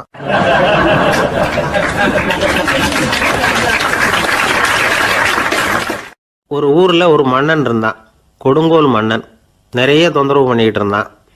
அவன் ஒரு தடவை என்ன பண்ணான் தெரியுமா? ஒரு தப்பும் பண்ணாத ஒரு இளைஞனை பிடிச்சி ஜெயிலில் அடைச்சுட்டான். அந்த பையனோட சொந்தக்காரங்கள்லாம் ராஜா கிட்ட போனாங்க. அவன் ஒரு தவறும் பண்ணலை, அவனை விடுதலை பண்ணுங்க அப்படின்னு கெஞ்சி கேட்டுக்கிட்டாங்க. மன்னன் வந்து யோசனை பண்ணான். அந்த இளைஞனை கூப்பிட்டுக்கிட்டு வர சொன்னான். அவனை கொண்டாந்து ராஜா முன்னாடி நிறுத்தினாங்க. இதை பாருப்பா, உன்னை நான் விடுதலை பண்ணுவேன், ஆனால் ஒரு கண்டிஷன். அந்த நிபந்தனையை நீ நிறைவேற்றினா உனக்கு விடுதலை அப்படின்னா மன்னன். சரின்னு ஒத்துக்கிட்டான் பையன். மன்னன் வந்து கண்டிஷன் என்னங்கிறத சொன்னான். உங்ககிட்ட ஒரு செம்மறி ஆட்டை கொடுக்க போகிறேன், 1 மாதத்துக்கு அதுக்கு தேவையான தீனியையும் கொடுக்க போகிறேன். 1 மாதம் கழித்து அந்த ஆட்டை வந்து எடை போட்டு பார்ப்பேன். அந்த ஆட்டின் எடை கொஞ்சம் கூட கூடி இருக்கக்கூடாது. எடை கூடி இருந்தால் உனக்கு விடுதலை கிடையாது. என்ன சொல்கிற அப்படின்னா. பையனுக்கு ஒன்றும் புரியல, பயமாக போயிட்டுது. குழம்பிக்கிட்டே நின்றுக்கிட்டு இருக்கிறான். சரி, 1 நாள் டைம் தரேன், நல்லா யோசனை பண்ணி பார்த்துட்டு நாளைக்கு உன் முடிவை சொல்லு அப்படின்னா மன்னன்.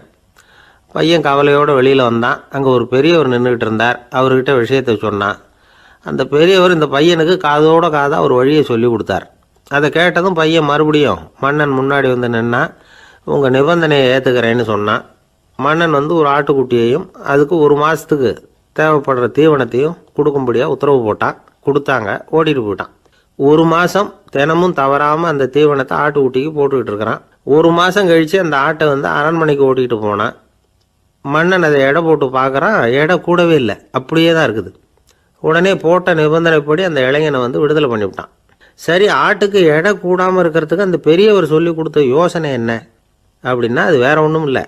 அந்த ஆட்டுக்கு எதிரில் அது கண்ணில் படுற மாதிரி ஒரு ஓநாயை கட்டி போட சொன்னார். அவ்வளவுதான். ஆட்டுக்கு ஓநாய்ங்கிறது பிறவி பகை. ஓநாயை பார்த்தா ஆடு நடுங்க ஆரம்பிச்சிடும், அவ்வளவு பயம்.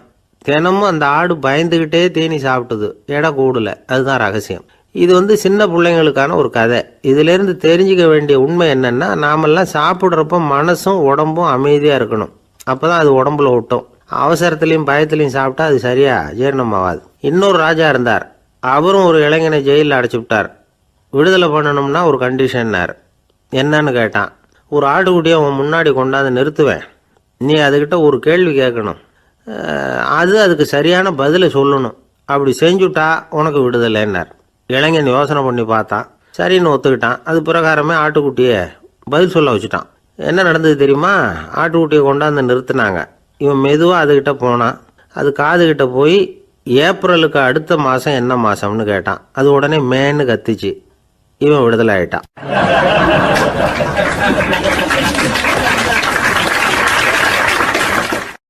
காஞ்சிபுரத்தில் பல்லவ ராஜா ஒரு கோவில் கட்டினார், கைலாசநாதர் கோவில். அதுக்கு கும்பாபிஷேகம் பண்ணுறதுக்கு ஒரு நாள் குறிப்பிட்டு அதுக்கு வேண்டிய ஏற்பாடுகள்லாம் பண்ணினார். முதல் காரியமாக கடவுளை வேண்டிக்கிட்டார், நீங்கள் இந்த கும்பாபிஷேகத்துக்கு நேரில் வந்து கலந்துக்கணும்னார். கடவுள் அந்த ராஜா கனவுல வந்தார். நீ கும்பாபிஷேகம் வச்சிருக்கிற அதே நாளில் அதே நேரத்தில் எனக்கு இன்னொரு ஊரில் ஒரு கும்பாபிஷேகம் இருக்குது, அதுக்கு போக வேண்டியிருக்கு. அதாவது திருநின்ற ஊரில் என்னுடைய பக்தர் ஒருத்தர், அவரும் ஒரு கோயில் கட்டி கும்பாபிஷேகம் செய்கிறார், நான் அதுக்கு போக வேண்டியிருக்கு, அதனால் உன்னுடைய தேதியை நீ மாற்றி வச்சுக்கோ அப்படின்னார். கடவுள் தான் எங்கேயும் இருக்கிறவராச்சே, அவர் நினச்சா 2 இடத்துலையும் இருந்து கோயில் கும்பாபிஷேகத்தை நடத்த முடியாதா? ஏன் அப்படி செய்யலை? அது ஒரு முக்கியமான காரணத்துக்காகத்தான். திருநின்ற ஊரில் இருந்த பூசலாருங்கிற அந்த அடியாரின் பெருமையை இந்த உலகத்துக்கு எடுத்து காட்டணுங்கிறதுக்காகத்தான் கடவுள் அந்த ராஜா கிட்ட அப்படி சொன்னார். சரி, அந்த அடியார் அப்படி என்னதான் பெருசாக கோயில் கட்டி விட்டார்? ராஜா கட்டின கோயிலை விட பெருசா? அவர் கட்டினது கருங்கல்லாலேயோ மண்ணாலேயோ மரத்தாலேயோ இல்லை. அவர் கட்டின கோயில் வேறு மாதிரி. அது மனசால கட்டின கோயில், மனசுக்குள்ளே இருக்கிற கோவில், மனக்கோவில். அந்த அடியார் தன்னோட மனசுக்குள்ளே மாதக்கணக்காக ஒவ்வொரு கல்லாக சேர்த்து கட்டின கோவில். இந்த விஷயம் ராஜாவுக்கு தெரியாது. அவர் என்ன நினச்சுட்டாரு, அது நாம் கட்டின கற்கோயிலை விட ரொம்ப பெருசாக இருக்கும் போல இருக்கு அப்படின்னு நினச்சிட்டார். சரி, அப்பேற்பட்ட அந்த கோயிலை தரிசனம் பண்ணிவிட்டு வருவோம் அப்படின்னு நினச்சி ராஜா திருநின்ற ஊருக்கு போகிறார். அங்கே போய் பார்த்தா கோயிலையும் காணும், ஒன்றையும் காணும். கடைசியில் பூசலார் கட்டின மனக்கோவில் தான் அதுங்கிறத அவர் புரிஞ்சுக்கிறார். உடனே அந்த அடியாரின் காலில் விழுந்து வணங்குறார். அவரோ, இது மனசால முயன்ற கோவில், இதுக்கு இத்தனை பெருமையா அப்படின்னு ஆச்சரியப்படுறார். இதில் ஆச்சரியப்படுறதுக்கு ஒன்றும் இல்லை.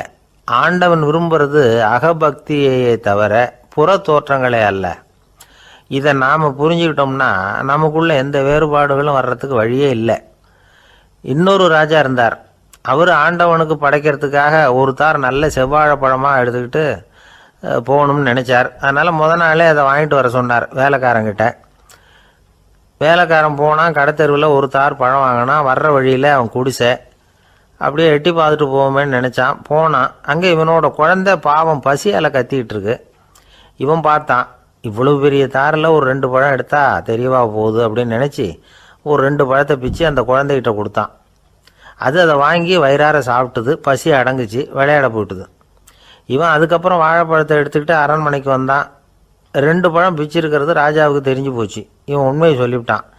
உடனே ராஜா, கடவுளுக்கு படைக்க வேண்டிய பொருளை குழந்தை எச்சில் பண்ண விட்டுருக்கியே அப்படின்னு சொல்லி அவனை கட்டி வச்சு சாட்டையால் அடித்தார் பாவம்.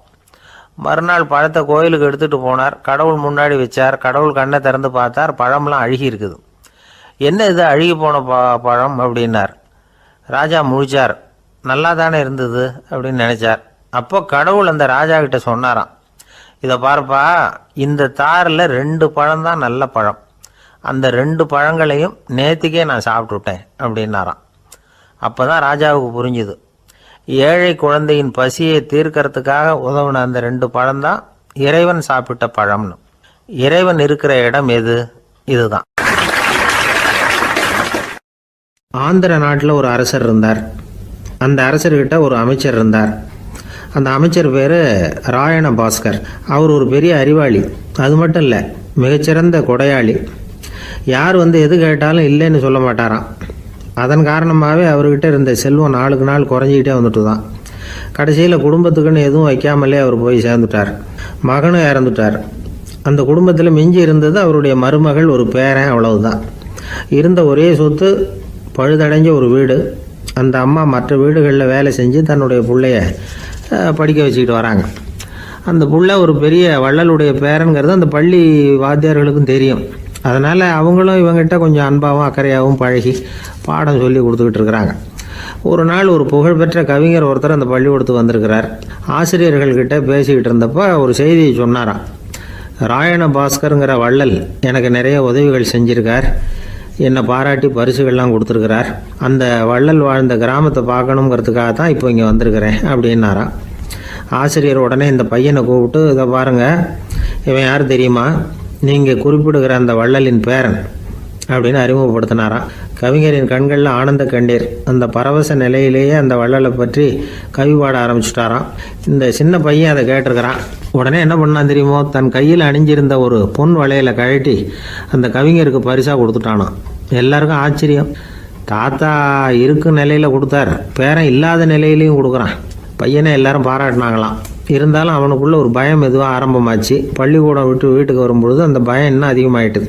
அம்மா என்ன சொல்லுவாங்களோ தெரியலையே, ஏதோ திடீர்னு தோணிச்சு வளையல கட்டி கொடுக்கணும்னு கொடுத்துட்டோம்.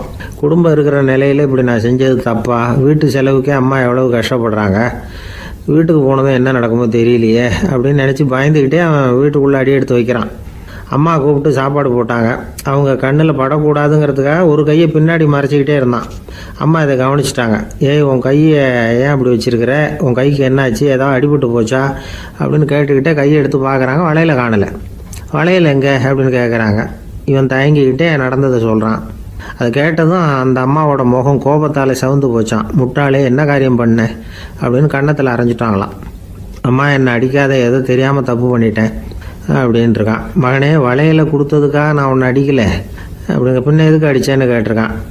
உன் பாட்டனார் ஒரு பெரிய வள்ளல், அவர் எதையும் பாதி வேலையாக செய்கிறதில்ல, அவருடைய பேரை நீ அரைகுறை வேலை செஞ்சுட்டு வந்திருக்கிற அப்படின்னாங்களாம். என்னம்மா சொல்கிறேன்ருக்கான். நீ ஒரே ஒரு வளையலை மட்டும்தானே கட்டி கொடுத்துருக்குற, கொடுக்குறதா இருந்தால் ரெண்டையும் சேர்த்துல கொடுத்துருக்கணும், அதுதானே உங்கள் தாத்தாவுக்கு பெருமை அப்படின்னாங்களாம். அம்மா, தெரியாமல் செஞ்சுட்டேன், உங்கள்கிட்டையும் அரை வாங்கிட்டேன் அப்படி இப்படின்னு அவன் சொல்லியிருக்கிறான். இப்போ அம்மா கொஞ்சம் இருங்க, அந்த கவிஞர் இன்றைக்கி நம்ம ஊரில் தான் தங்கியிருப்பார், நாளைக்கு காலையில் தான் அவர் எங்கே இருக்காருன்னு விசாரித்து இன்னொரு வளையலையும் கொடுத்துட்றேன் அப்படின்ட்டுருக்கான். மகனே, நல்ல செயல்களையெல்லாம் நாளைக்குன்னு ஒத்தி போடாத, நாளைக்கு என்ன நடக்குங்கிறது யாருக்கு தெரியும், இப்போவே போ, எங்கே இருக்காருன்னு பாரு அப்படின்ட்டுருக்காங்க. மகன் புறப்பட்டான். பள்ளி ஆசிரியர்கிட்ட போய் கேட்டானான் அந்த கவிஞர் எங்கே இருக்காருன்னு. அவர் சொன்னாராம். உடனே போய் அவர் இருக்கிற இடத்துல கதவை தட்டியிருக்கான். ராத்திரி நேரத்தில் இவனை கண்டதும் அவருக்கு ரொம்ப ஆச்சரியம். இவன் இன்னொரு கை வளையலையும் எடுத்து நீட்டியிருக்கான். அவர் திகைச்சு போய் நிற்கிறார். அவரால் என்ன பண்ணுறதுன்னே தெரியல, ஆனந்த கண்ணீர். இது பெரியவர்கள் கூற கேட்ட ஒரு வரலாறு. இன்றைக்கி இப்படிப்பட்டவங்களை பார்க்க முடியுமா? வறுமை வள்ளல் தன்மையை ஒன்று செய்து விடாதுங்கிறதுக்கு இது ஒரு உதாரணம். ஒருத்தன் இன்னொருத்தனை பார்த்து கேட்டானா, எங்கள் தாத்தா உங்கள் தாத்தாவுக்கு 100 ரூபா கடன் கொடுத்துருக்கிறார், அதை எப்போ திருப்பி கொடுக்க போகிறேன்னு. கவலைப்படாத, எங்கள் பேரன் அதை உங்கள் பேரன்ட்ட திருப்பி கொடுத்துருவான் அப்படின்னு நானா அவன்.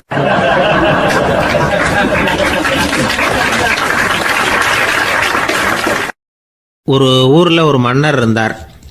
புத்தி கூர்மை உள்ள ஒரு மன்னர். பொதுவாக மன்னர்களுக்கு சந்தேகம் வந்தால் சபையில் உள்ள சான்றோர்கள்கிட்ட கேட்டு தெரிஞ்சுக்கிறது தானே வழக்கம். ஆனால் இங்கே அப்படி இல்லை. மற்றவங்களுக்கு சந்தேகம் வந்தால் மன்னர்கிட்ட கேட்டு தெரிஞ்சுக்குவாங்க. அது மாதிரி கேட்டு தெரிஞ்சுக்கிறதுக்காக ஒரு பெரியவர் ஒரு நாள் வந்தார். அவர் கையில் 3 பொம்மைகள் வச்சுருந்தார். 3 ஒரே மாதிரி பொம்மைகள், கொஞ்சம் கூட வித்தியாசம் தெரியல. ஏது இந்த பொம்மைன்னு கேட்டார் மன்னர். எனக்கு வேண்டியப்பட்ட ஒருத்தங்கிட்ட இருந்து இதை வாங்கிட்டு வந்திருக்கிறேன், நான் தான் அவன்கிட்ட இந்த பொம்மையை செஞ்சு கொடுக்க முடியா கேட்டுக்கிட்டேன். அவன் ரொம்ப புத்திசாலி, அவன் தான் இதை செஞ்சு கொடுத்தான், ஆனால் அதில் ஒரு சிக்கல் அப்படின்னார். என்ன பிரச்சனைன்னு கேட்டிருக்காரு இவர். நான் அவன்கிட்ட கேட்டது 3 விதமான பொம்மைகளாக இருக்கணும்னு கேட்டேன், அவன் என்னடான்னா 3 ஒரே மாதிரியாக செஞ்சு கொடுத்துட்டான் அப்படின்னார். அவங்ககிட்டயே கேட்கறது தானே அப்படின்ட்டுருக்காரு இவர். கேட்டேன், அவன் என்ன சொல்கிறான்னா இது 3 ஒரே மாதிரி பொம்மை கிடையாது, 3 விதம், ஒன்றுக்கு ஒன்று வித்தியாசம் இருக்குது. இந்த 3 பொம்மையும் 3 விதமான நண்பர்களுக்கு உதாரணங்கள் அப்படின்னு சொல்கிறான். எனக்கு ஒன்றும் புரியல, அதுதான் உங்ககிட்ட வந்தேன் அப்படின்னார். சரி, அந்த பொம்மைகளை இப்படி கொடுங்க அப்படின்னு வாங்கினார் மன்னர். எடுத்துக்கிட்டு உள்ளே போனார். கொஞ்ச நேரம் கழித்து வெளியில் வந்தார். அதுக்கப்புறம் சொன்னார், இதை பாருப்பா, அவன் சொன்னது சரிதான், 3 விதம் தான். இது இருக்குது முதல் பொம்மை, இது உத்தமமான நண்பனுக்கு உதாரணம். இந்த ரெண்டாவது பொம்மை இது மத்தியமமான நண்பனுக்கு உதாரணம். அந்த மூணாவது பொம்மை இருக்குதே அது மோசமான நண்பனுக்கு உதாரணம். இதை செஞ்சவன் உண்மையிலேயே பெரிய அறிவாளி தான் அப்படின்னாராம். வந்தவருக்கு ஒன்றும் புரியல. பார்த்தா ஒன்றும் வித்தியாசம் தெரியலையே அப்படின்னு அவன் குழம்பி போய் நிற்கிறான். இப்போ அந்த மன்னர் விளக்கம் கொடுக்குறார். அந்த 3 பொம்மையையும் எடுத்து முன்னாடி வச்சார். ஒரு மெல்லிய கம்பியை கையில் எடுத்தார். அந்த முதல் பொம்மை காதில் விட்டார். கொஞ்ச தூரம் உள்ளே போய் அப்படியே நின்றுட்டுது அந்த கம்பி. அப்புறம் ரெண்டாவது பொம்மை காதில் அந்த கம்பியை விட்டார். அந்த கம்பி என்னாச்சுன்னா அப்படியே அது வாய் வழியாக வெளில வந்தது. மூணாவது பொம்மை காதில் கம்பியை செலுத்தினார். அது நேராக இன்னொரு காது வழியாக வெளியில் வந்தது. இப்போ இந்த முதல் வகை இருக்குதே அது மாதிரியான நண்பர்கள் எப்படி தெரியுமா? நம்ம கஷ்டத்தை அவங்கக்கிட்ட சொன்னால் பேசாமல் கேட்டுக்குவாங்க. வெளியில் அதை யாருக்கிட்டையும் சொல்லிகிட்டு இருக்க மாட்டாங்க. வெளியில் தெரியாமல் நமக்கு உதவி பண்ணுவாங்க. செஞ்சுட்டு அதை நான் தான் செஞ்சேன்னு சொல்லிகிட்டு இருக்க மாட்டாங்க. அதுதான் கம்பி ஒரு காது வழியாக போய் உள்ளே நின்றுட்டுது. ரெண்டாவது பொம்மையில் கம்பி என்னாச்சு, ஒரு காது வழியாக போய் வாய் வழியாக வெளியில் வருது.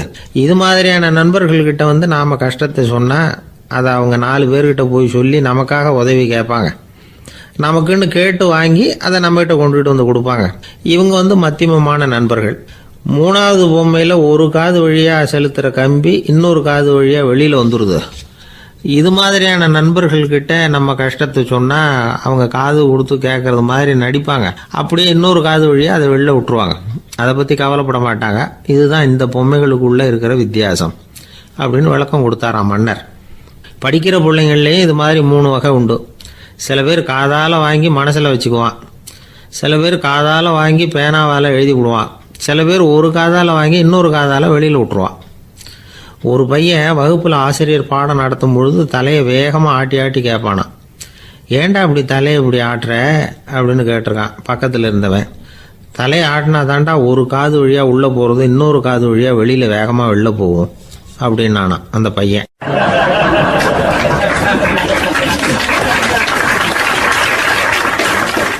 எனக்கு வாழ்க்கையே வெறுத்து போச்சு சார் அப்படின்னு சொல்லிட்டு ஒருத்தர் வந்தார்.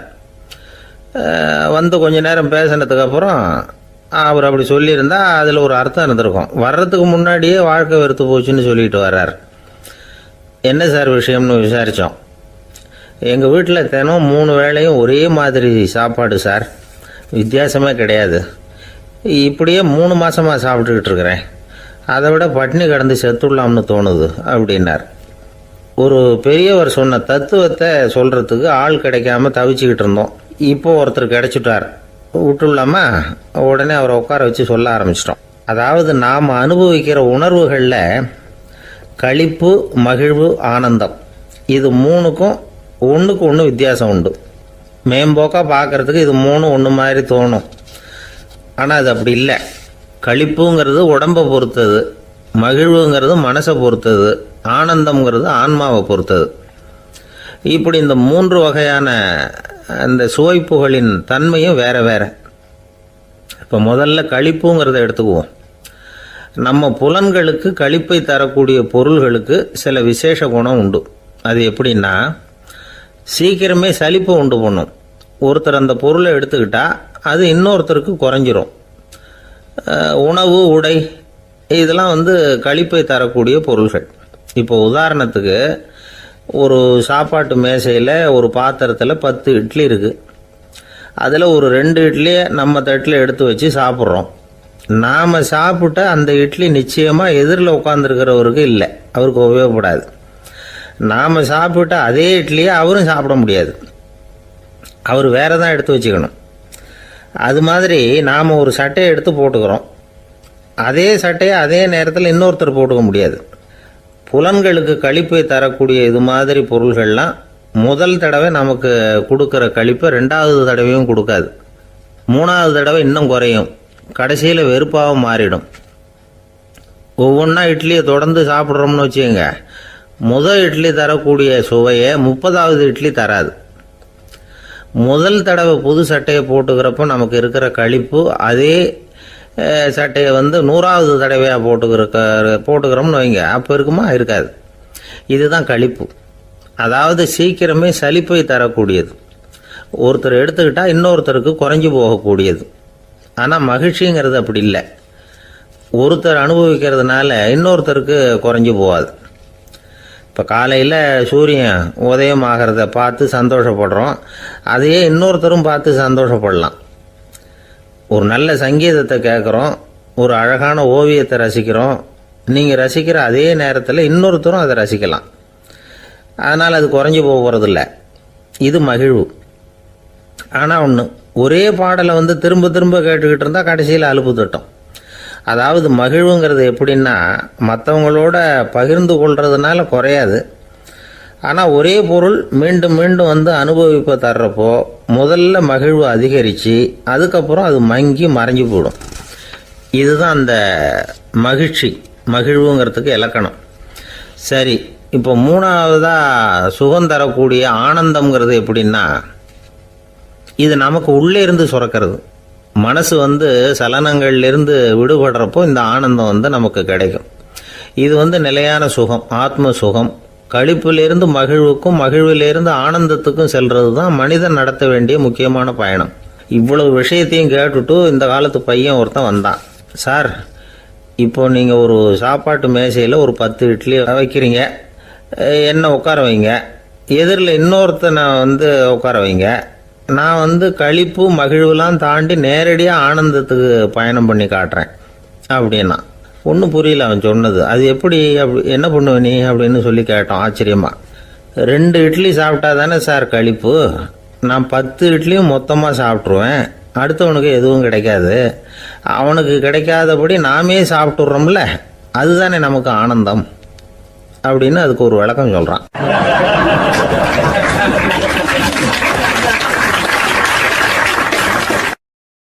இந்த உலகத்தில் மனுஷன் எவ்வளவோ தவறுகள் செய்கிறான். அதுக்கெல்லாம் என்ன காரணம்? அதை பற்றின ஆராய்ச்சி தான் இன்றைக்கி. இதுக்கு ஆராய்ச்சி என்னத்துக்கு, அது தெரிஞ்ச விஷயம் தானே அப்படின்னு நீங்கள் நினைக்கலாம். ஆனால் அப்படி அலட்சியமாக இந்த விஷயத்தை விட்டுறக்கூடாது. பொதுவாக எல்லோரும் நினைக்கலாம், எது சரி எது தவறு அப்படின்னு தெரியாததுனால தான் மனுஷன் தப்பு பண்ணுறான் அப்படின்னு. ஆனால் அப்படி சொல்லிட முடியாது. மனுஷன் தெரிஞ்சே தான் தவறுகள் பண்ணுறான். இப்போ உதாரணத்துக்கு, ஒரு சாலையில் இடது பக்கம் போக வேண்டிய ஒருத்தர் நடுக்கோட்டை தாண்டி வலது பக்கமாக வண்டியை ஓட்டிகிட்டு போகிறாருன்னு வச்சுங்க. என்னப்பா இது தப்பு இல்லையா அப்படின்னு அவர்கிட்ட கேட்டால், அதெல்லாம் எனக்கு தெரியும், நீ உன் வேலையை பார்த்துட்டு போ அப்படிம்பார். வலது பக்கமாக போகிறது தப்புன்னு தெரிஞ்சே தான் அவர் அப்படி செய்கிறார், அப்படி போகிறார். பெரிய உத்தியோகத்தில் இருக்கிறவங்க கூட லஞ்சம் வாங்குறாங்க. அவங்களுக்கெல்லாம் லஞ்சம் வாங்குறது தப்புன்னு தெரியலன்னு அர்த்தம். திருடுறது தப்புன்னு தெரியாமலாம் மனுஷன் திருடுறான், நல்லாவே தெரியும். நீங்கள் வேணும்னா கேட்டு பாருங்கள், வேறு வழி இல்லை அதனால தான் திருடுறேன்பா. திருடுறது ஒரு புண்ணியமான காரியம்னு திருடனே கூட சொல்ல மாட்டான். திருடுறது தவறுங்கிறது திருடனுக்கு தெரியும் அப்படிங்கிறத விளக்கிறதுக்காக ஒரு பெரியவர் ஒரு கதை சொன்னார். அதாவது 2 திருடர்கள் 2 பேரும் சேர்ந்து ஒரு வீட்டுக்கு போய் ஒரு 10,000 ரூபாயை திருடிட்டு வந்துடுறாங்க. ஒரு காட்டு வழியாக வந்துக்கிட்டு இருக்கிறாங்க. இன்னும் விடியல. 2 பேருக்கும் தூக்கம் கண்ணை சுற்றுது. சரி, இப்படியே ஒரு மரத்தடியில் படுத்து தூங்குவோம், காலையில் விடிஞ்சதும் இந்த பணத்தை 2 பேரும் பங்கு போட்டுக்குவோம் அப்படின்னு முடிவு பண்ணுறாங்க. அதே மாதிரி படுத்து தூங்குறாங்க. நடு ராத்திரியில் ஒரு திருடன் முழிச்சிக்கிறான். விடிகிற வரைக்கும் காத்துக்கிட்டு இருந்தால் 5,000 ரூபா தான் கிடைக்கும், இப்போவே கம்பி நீட்டினா 10,000 ரூபா கிடைக்கும் அப்படின்னு யோசித்து பார்த்துட்டு ஒரு முடிவுக்கு வந்தான். மெதுவாக அந்த 10,000த்தையும் சுருட்டிக்கிட்டு அடுத்தவனுக்கு தெரியாமல் ஓடி போயிட்டான். விடியுது. அடுத்தவன் எழுந்திரிச்சு பார்க்குறான், பணத்தையும் காணலை, பாகஸ்தனையும் காணலை. இந்த திருடன் அந்த திருடனை திட்டுறான், திருட்டு பய, அயோக்கிய பய, இப்படி அநியாயமாக கிளப்பிட்டு போட்டானே அப்படிங்கிறான். இதுலேருந்து என்ன தெரியுது? தெரியாமல் எடுத்துக்கிட்டு போகிறது திருட்டு, அயோக்கியத்தனம், அநியாயம் அப்படிங்கிறது இவனுக்கு தெரிஞ்சிருக்குது. அதனால தான் அடுத்தவனை பார்த்து இப்படி திட்டுறான். அதனால் தெரியாததுனால மனுஷன் தவறு பண்ணுறான்னு சொல்கிறது சரியில்லை. அப்படின்னா மனுஷன் பண்ணுற தவறுகளுக்கு உண்மையான காரணம் தான் என்ன? இதே சந்தேகம் அர்ஜுனனுக்கும் வந்துதான். அதனால தான் அவன் பகவானை பார்த்து கேட்குறான், மனுஷன் தன் விருப்பத்துக்கு விரோதமாக ஏதோ ஒரு சக்தியினால பலாத்காரமாக இழுக்கப்பட்டது மாதிரி பாவம் பண்ணுறானே, அந்த சக்தி என்ன அப்படின்னு கேட்குறான். இதுக்கு பகவான் பதில் சொல்கிறார், காமமும் குரோதமும் தான் அந்த சக்திகள், அதாவது ஆசையும் சினமும். இது 2ம் உன்னுடைய எதிரிகள் அப்படிங்கிறத புரிஞ்சுக்கோ அப்படிங்கிறார். இன்னமும் நுணுக்கமாக பார்த்தா காமத்தினுடைய மறு உருவங்கள் தான் குரோதமும் லோபமும். ஆசை நிறைவேறலைன்னா குரோதம், அதாவது கோபம். ஆசை நிறைவேறிட்டதுன்னா லோபம், அதாவது பேராசை. பாவத்தை கண்ட்ரோல் பண்ணணும்னா அதுக்கு மெயின் சுவிட்ச் எது அப்படிங்கிறது இப்போ தான் தெரியுது. அதுக்கு மனுஷன் தெரிஞ்சே தான் தவறு பண்ணுறான் அப்படின்னு பேசிக்கிட்டோமே. அதுக்கு ஒரு உதாரணம். ஒரு ஆள் ஹோட்டலில் சாப்பிட போனான். சாப்பிட்டு முடித்தான். எழுந்திரிச்சு வந்து முதலாளிகிட்ட பில்லை கொடுத்தான். காசை கொடுக்கல. முதலாளி பணம் கொடுன்னு கேட்டார். இவன் என்கிட்ட பணம் இல்லைன்னா. முதலாளி கொஞ்சம் கூட அலட்டிக்கல. உள்ளே இருந்து ஒரு ஆளை கூப்பிட்டார். இவனை கூப்பிட்டுக்கிட்டு போய் இட்லி மாவு ஆட்ட சொல்லுன்னார். இவனும் கவலைப்படாமல் உள்ளே போயிட்டான். அப்போது அழைச்சிட்டு போகிற ஆள் கேட்குறான், ஏன் சார் சாப்பிட்றதுக்கு முன்னாடி காசு இல்லைங்கிறது உங்களுக்கு தெரியாதா அப்படின்னு கேட்குறான். தெரியும், காசு இல்லைங்கிறதும் தெரியும், காசு இல்லாமல் சாப்பிட்டா மாவாட்டணுங்கிறதும் தெரியும் அப்படின்னா அந்த ஆள். அப்படின்னா நீங்கள் உங்கள் வீட்லேயே சாப்பிட்ருக்கலாமே அப்படின்னு கேட்குறான் அவன். அதுக்கு இவர் சொல்கிறாரு, அது எப்படி, அங்கே சாப்பிட்டாலும் நான் இதே வேலையை தானே செய்ய வேண்டியிருக்கும் அப்படின்னாராம்.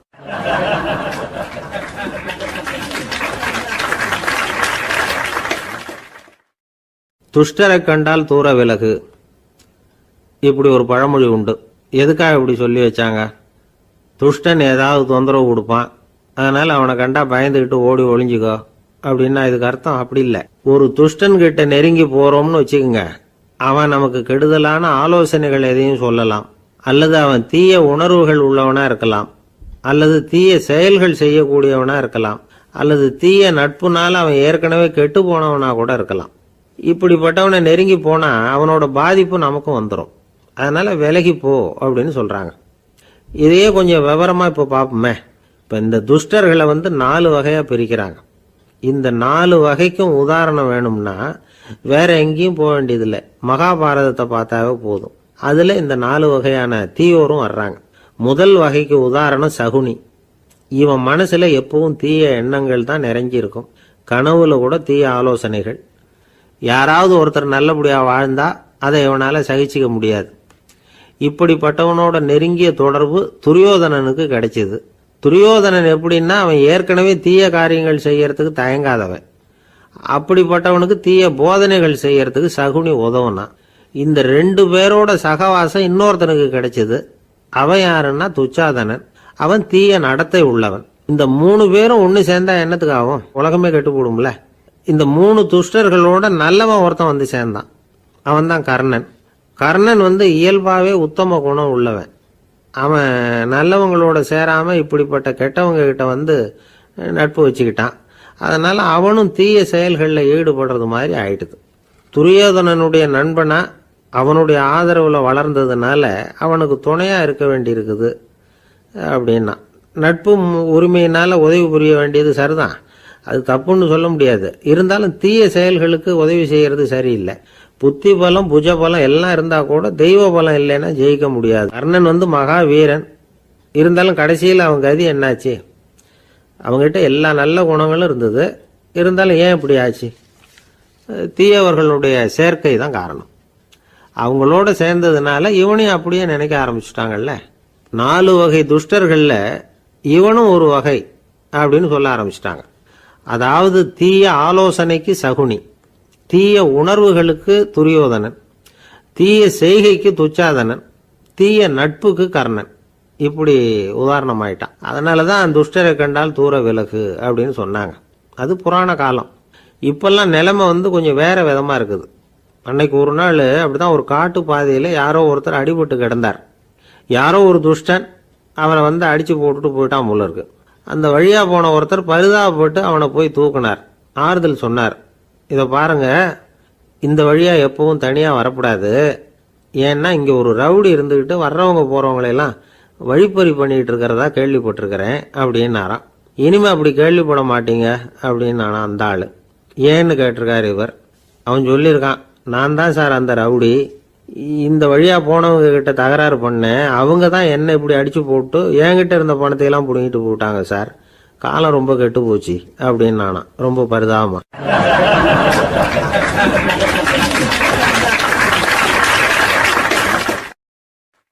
ஒரு ஊர்ல ஒரு பெரிய செல்வந்தர் இருந்தார். பணத்துக்கு பஞ்சம் இல்லை. அதனால இந்த உலகத்துல முடியாத காரியம் எதுவும் இல்லைன்னு நினைச்சார். பணம் இருந்தாலும் அந்த நினப்பு தானா வந்துடும். அதனால இவரும் அப்படி நினைச்சதுல ஒன்றும் தப்பு இல்லை. அந்த ஊருக்கு குருநானக் ஒரு தடவை வந்தார். அவருக்கு இந்த செல்வந்தர் ரொம்ப பிரமாதமாக ஒரு வரவேற்பு கொடுத்தார். ஊர் எல்லையிலேயே எங்கள் வீட்டுக்கு வந்து விருந்து சாப்பிட்டுட்டு போகணும்னு கேட்டுக்கிட்டார். அவரும் சரின்னு ஒத்துக்கிட்டார். உடனே தன்னுடைய பங்களாவில் ஒரு பெரிய விருந்துக்கு ஏற்பாடு பண்ணார். குருநானக்கை அழைச்சிட்டு வீட்டுக்கு போனார், உட்கார வச்சார். ஐயா, நான் இந்த ஊர்லேயே ரொம்ப பெரிய வசதி உள்ளவன், என்னால் எல்லாம் முடியும். உங்களுக்காக நான் என்ன செய்யணும்னு சொல்லுங்கள், எதுவாக இருந்தாலும் பரவாயில்ல, எவ்வளவு செலவானாலும் பரவாயில்ல, என்னால் செய்ய முடியும். என்ன செய்யணும்னு சொல்லுங்கள், அது போதும், நான் செய்கிறேன் அப்படின்னு நான் ரொம்ப பணிவா. இதை கேட்டதும் குருநானக் சிந்திச்சார் கொஞ்ச நேரம். அதுக்கப்புறம் தன்னோட சட்டை பைக்குள்ளே கையை விட்டு ஒரு பழைய ஊசி ஒன்று எடுத்தார். அந்த செல்வந்தர்கிட்ட கொடுத்தார். இதை பாருங்கள், இவ்வளவு தூரம் நீங்கள் கேட்கறதுனால சொல்கிறேன், எனக்கு நீங்கள் செய்ய வேண்டிய உதவி இதுதான்னார். ஊசியை கையில் வாங்கிக்கிட்டு இதை என்ன செய்யணும்னு சொல்லுங்க அப்படின்னார் அவர். நீங்கள் செய்ய வேண்டியது என்னென்னா, இந்த ஊசியை பத்திரமா வச்சிருக்கணும். நாம் 2 பேரும் இறந்து போனதுக்கு பின்னாடி இன்னொரு உலகத்தில் நாம் சந்திக்கக்கூடிய வாய்ப்பு இருக்குது. அப்போ இந்த ஊசியை என்கிட்ட கொண்டாந்து கொடுக்கணும். இதுதான் நீங்கள் எனக்காக செய்ய வேண்டிய உதவி அப்படின்னார் குருநானக் லேசாக சிரிச்சுக்கிட்டே. இதை கேட்ட உடனே இந்த பெரியவர் முழிக்க ஆரம்பிச்சிட்டார். அது எப்படிங்க, நான் சாகிறப்ப எப்படி இந்த ஊசியை எடுத்துக்கிட்டு இன்னொரு உலகத்துக்கு வர முடியும்னார். ஊசி மாதிரி ஒரு சின்ன பொருளை கூட இந்த உலகத்தை விட்டு நாம் போகிறப்ப எடுத்துகிட்டு போக முடியாதுங்கிறப்போ உங்களோட செல்வத்தையெல்லாம் எப்படி அங்கே எடுத்துகிட்டு வர போகிறீங்க அப்படின்னு கேட்டார் குருநானக். அதுக்கப்புறம் தான் அந்த பெரியவர் யோசிக்க ஆரம்பித்தாராம். குருநானக் சொல்கிறார், இதை பாருங்கள், நாம் செய்கிற நல்லது கெட்டது தான் கடைசி வரைக்கும் நம்ம கூட இருக்கும். அடுத்தவங்க நல்லா இருக்கணுங்கிறதுக்காக பொருளை செலவு செய்யணும், அப்படி செய்யலைன்னா எந்த பிரயோஜனமும் இல்லை அப்படின்னார். அதுக்கப்புறம் தான் அந்த செல்வந்தரின் அறிவு கண் திறந்து தான். உடனே குருநானக்கை வணங்கினார். ஐயா, என்கிட்ட இருந்த ஆணவம் போயிட்டுது, இனிமேல் என்கிட்ட இருக்கிற செல்வத்தை நல்ல வழியில் செலவழிப்பேன் அப்படின்னாராம். நம்மக்கிட்ட இருக்கிற பணம் எப்பவும் நம்ம கூடவே வந்துக்கிட்டு இருக்காதுங்கிறதுக்கு இது ஒரு உதாரணம்.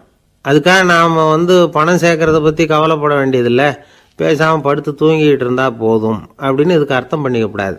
முறையான வழியில் பணம் சேர்க்கணும், அதை முறையான வழியில் செலவு பண்ணணும். அதனால் ஏற்படக்கூடிய மன நிறைவு இருக்குது பாருங்கள், அது அனுபவித்தவங்களுக்கு தான் தெரியும். சொர்க்கத்துக்கு போகிறவங்க இங்கேருந்து பணத்தை எடுத்துகிட்டு போக முடியாது, ஆனால் நம்ம செல்வத்தை இங்கே மற்றவங்களுக்கு பயன்பட செய்து அதனால் ஏற்படுற புண்ணியம் இருக்குது பாருங்கள், அதை எடுத்துகிட்டு போக முடியுமா. இதுதான் ஆன்மீகவாதிகள்லாம் சொல்கிற கருத்து. ஜான் நியூட்டன் ஒருத்தர், அவர் சொன்னார், நான் எப்போவாவது சொர்க்கத்துக்கு போய் சேர்ந்தேன்னா அங்கே 3 அதிசயங்களை பார்ப்பேன்னார். என்னன்னு கேட்டாங்க. நான் யார் யார் இருக்க மாட்டாங்கன்னு நினச்சிக்கிட்டு இருந்தானோ அவங்களில் சில பேர் அங்கே இருப்பாங்க, அது ஒரு பெரிய அதிசயம்னார். சரி, அடுத்தது என்ன? 2வது அதிசயம் என்னன்னா, அங்கே இருப்பாங்கன்னு நான் எதிர்பார்த்த சில பேர் அங்கே இருக்க மாட்டாங்க அப்படின்னார். சரி, 3வது பெரிய ஆச்சரியம் என்ன அப்படின்னா, நான் அங்கே இருக்க பாருங்க, அதுதான் அந்த 3வது அதிசயம் அப்படின்னாராம்.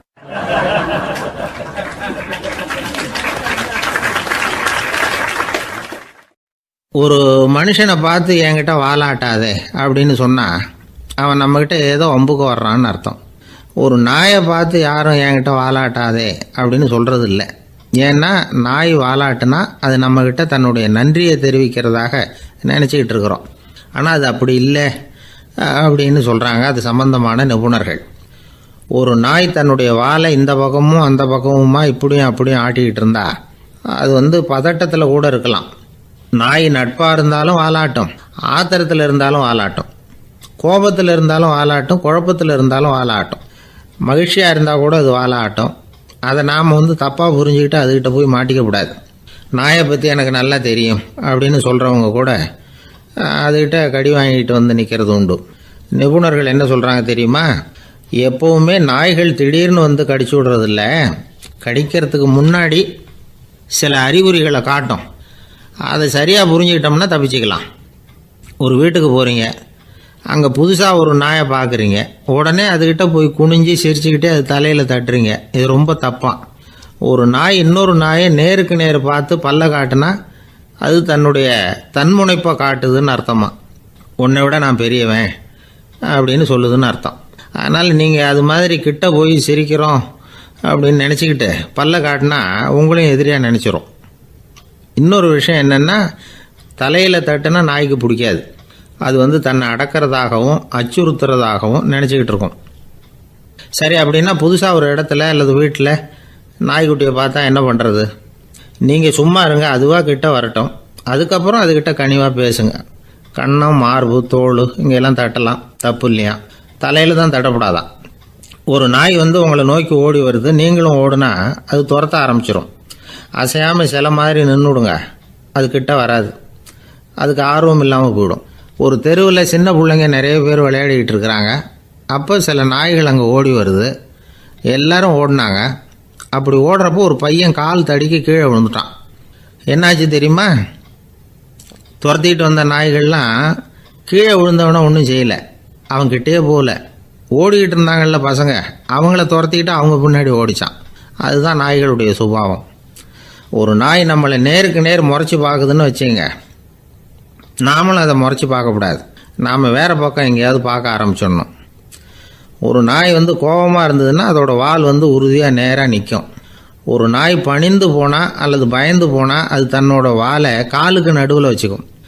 ஒரு நாய் நம்மளை பார்த்து பயந்து நிற்கிதுன்னு வச்சுங்க, அதனால் நமக்கு ஆபத்து இல்லைன்னு நினச்சிடக்கூடாது. உங்களை பார்த்துட்டு ஒரு நாய் ஒடுங்குச்சுன்னா நீங்கள் விலகி போயிடணும் அப்படின்னு அது நினைக்குது. நிறைய பேர் பயந்து போன நாயால் கடிபடுறாங்க. இவன் நம்மளை விட பெரிய ஆள், மாட்டிக்கிட்டோம், வேறு வழி இல்லை அப்படிங்கிற நினப்பில் தான் நாய் வந்து கடிக்க ஆரம்பிக்குதான். இதே மாதிரி சங்கிலியால் கட்டி போடப்பட்டிருக்கிற நாயும் ஆபத்தானது தான். தொடர்ந்து கட்டி போட்டிருந்தா காலப்போக்கில் அது ஒரு மாதிரி ஆகிடும். நாய் வந்து குழந்தைகளை கடிக்காது அப்படின்னு சில பேர் சொல்லுவாங்க. அதுவும் ஒரு தவறான நம்பிக்கை. அதனால் சின்ன குழந்தைகளை தனியாக நாயோட விளையாட விடக்கூடாது. ஆகக்கூடி நாயை பற்றி நிறைய விஷயம் புரிஞ்சுக்க வேண்டியிருக்குது. ஒருத்தர் தன்னுடைய நண்பர் வீட்டுக்கு போயிருந்தார். அவசியம் எங்கள் வீட்டில் சாப்பிட்டுட்டு தான் போகணும் அப்படின்னு ரொம்ப அன்பாக சொல்லிவிட்டார். அதை மீற முடியல இவரால். சரின்னு உட்காந்துட்டார். சாப்பாடு போட்டாங்க, சாப்பிட ஆரம்பித்தார். அவங்க வீட்டில் கட்டி போட்டிருந்த நாய்க்குட்டி இவர் சாப்பிட்றத முறைச்சி பார்த்துது. ஏன் இப்படி என்ன இது முறைச்சி பார்க்குது உங்கள் வீட்டு நாய்க்குட்டி அப்படின்னு அவர் கேட்டார். அப்போ அவங்க சொன்னாங்களாம், அதுக்கிட்ட ஒரு கெட்ட பழக்கங்க, தன்னோட தட்டில் யார் சாப்பிட்டாலும் அது அப்படி தான் முறைச்சி பார்க்கும் அப்படின்னாரா அவர்.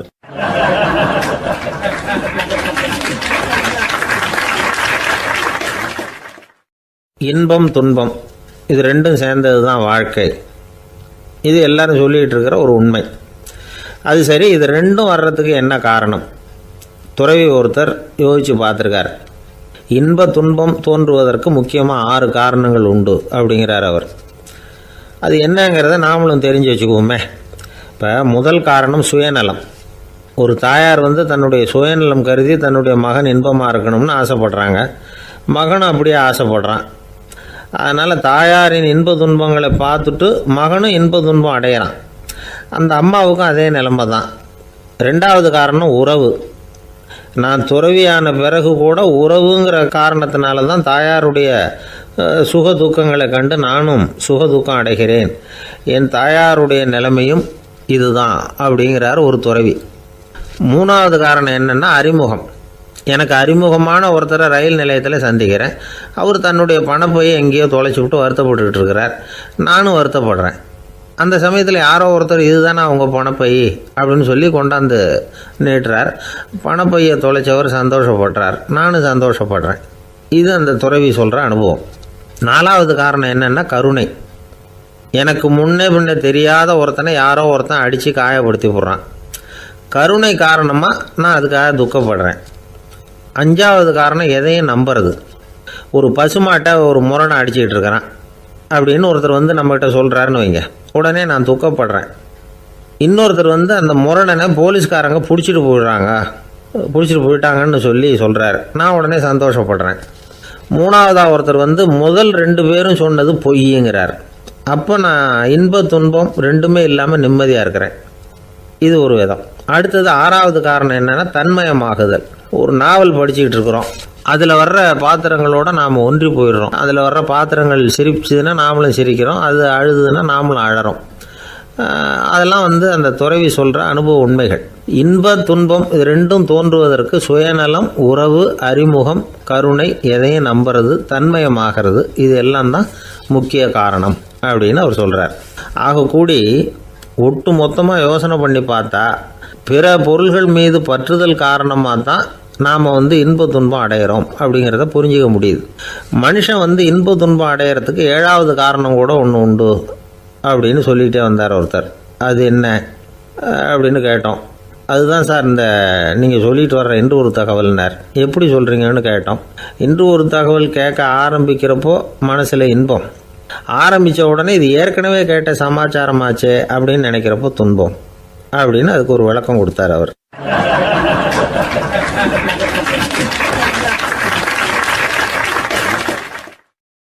இன்றைக்கு பல பேர் உயில் எழுதி வைக்கிறாங்கல்ல. இந்த உயில்னா என்ன? அதாவது ஒரு நபர் தனக்கு பின்னாடி தன்னுடைய சொத்துக்கள் யாருக்கு போய் சேரணும்னு நினைக்கிறாரோ அந்த நினைப்பை சட்டப்படி உறுதிப்படுத்துறது தான் உயில். சரி, உயிலை யார் எழுதலாம்? 18 வயசு பூர்த்தியான யாரும் உயில் மூலமாக சொத்துக்களை விநியோகிக்கலாம். கண் பார்வை இல்லாதவங்க, காது கேளாதவங்க, வாய் பேச முடியாதவங்க, இவங்கெல்லாம் கூட உயில் எழுதி வைக்கலாம். புத்தி சுவாதீனம் இல்லாதவங்க கூட சில சமயம் புத்தி தெளிவாக இருந்தால் உயில் எழுதலாமா. குடிபோதையில் இருக்கிறவங்க, தாங்கள் என்ன செய்கிறோங்கிறது தெளிவாக அறிய முடியாதவங்க, நோய் நொடியில் இருக்கிறவங்க, இவங்கெல்லாம் உயில் எழுத முடியாது. ஒருத்தரை நிர்பந்தப்படுத்தி ஏமாற்றி அல்லது சுய நினைவில்லாத ஒருத்தர்கிட்ட எழுதி வாங்கி வைக்கிற உயில் செல்லாது. உயிலை இந்த முறையில் தான், இந்த படிவத்தில் தான் எழுதணும்னு சட்டத்தில் விதி எதுவும் கிடையாது. இதுக்கு முத்திரை கட்டணமும் கிடையாது. உயிலை வெற்று காகிதத்தில் எழுதலாம். அச்சடிக்கணும், டைப் அடிக்கணுங்கிற அவசியம் கூட இல்லை. கையாலேயே கூட எழுதலாம். எழுதி இருக்கிறது புரியணும், அவ்வளவுதான்.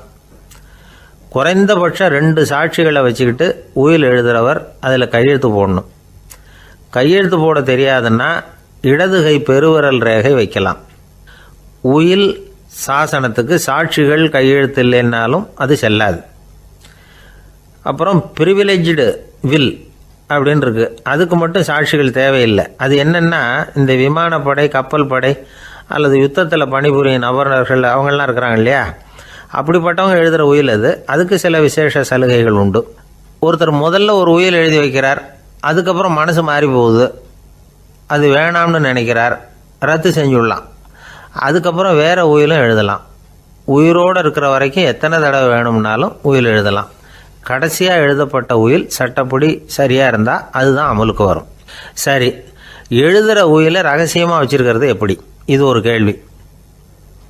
இதுக்கு என்ன செய்யணும்னா, ஒருத்தர் உயிலை எழுதினதுக்கு அப்புறம் அவர் தானாவோ அல்லது அங்கீகரிக்கப்பட்ட முகவர் மூலமாகவோ, அதாவது ஒரு ஏஜெண்ட் மூலமாகவோ, ஒரு கவரில் போட்டு சீல் வச்சு கவர் மேலே தன்னுடைய பெயரை எழுதி அல்லது அந்த ஏஜெண்ட் பெயரை எழுதி கவர் மேலே என்ன அடக்கம் செய்யப்பட்டிருக்கு, உள்ளே என்ன இருக்குது அப்படிங்கிற விவரம்லாம் எழுதி சார் பதிவாளர்கிட்ட ஒப்படைக்கலாம். இதுக்கு கட்டணம் உண்டு. அதுக்கப்புறம் எப்போ தேவைப்படுதோ அப்போ ஒரு மனு கொடுத்து அந்த கவரை திரும்ப வாங்கிக்கலாம். இப்போ எழுதுகிற உயிலை இவ்வளவு நாளுக்குள்ளே பதிவு செய்யணுங்கிற கால வரையறை உண்டா அப்படின்னு ஒரு கேள்வி வரலாம் இல்லையா? எப்போ வேணும்னாலும் பதிவு செய்யலாம். நம்மால் ஒருத்தர் ஒரு நாள் ரொம்ப அவசரமாக வந்தார். இந்த உயில் எழுதுறது சம்பந்தமாக பூரா விவரமாக எனக்கு உடனே தெரியணும்னார். நான் உடனே அவரை வக்கீல் ஒருத்தர்கிட்ட அழைச்சிட்டு போனேன். இவர் அவர்கிட்ட எல்லா விவரமும் கேட்டு தெரிஞ்சுக்கிட்டார். ரொம்ப தேங்க்ஸ்ன்னு சொல்லிவிட்டு 2 பேரும் வெளியில் வந்தோம். அதுக்கப்புறம் இவர்கிட்ட கேட்டேன், ஆமாம் இவ்வளவு விவரமாக கேட்குறீங்களே, உங்களுக்கு எத்தனை பிள்ளைங்க சார் அப்படின்னு கேட்டேன். 6 பேர் சார் அப்படின்னார். சரி, இருக்கிற சொத்து எவ்வளவுன்னு கேட்டேன். அதை இனிமே தான் சம்பாதிக்க போகிறேன் அப்படின்னார்.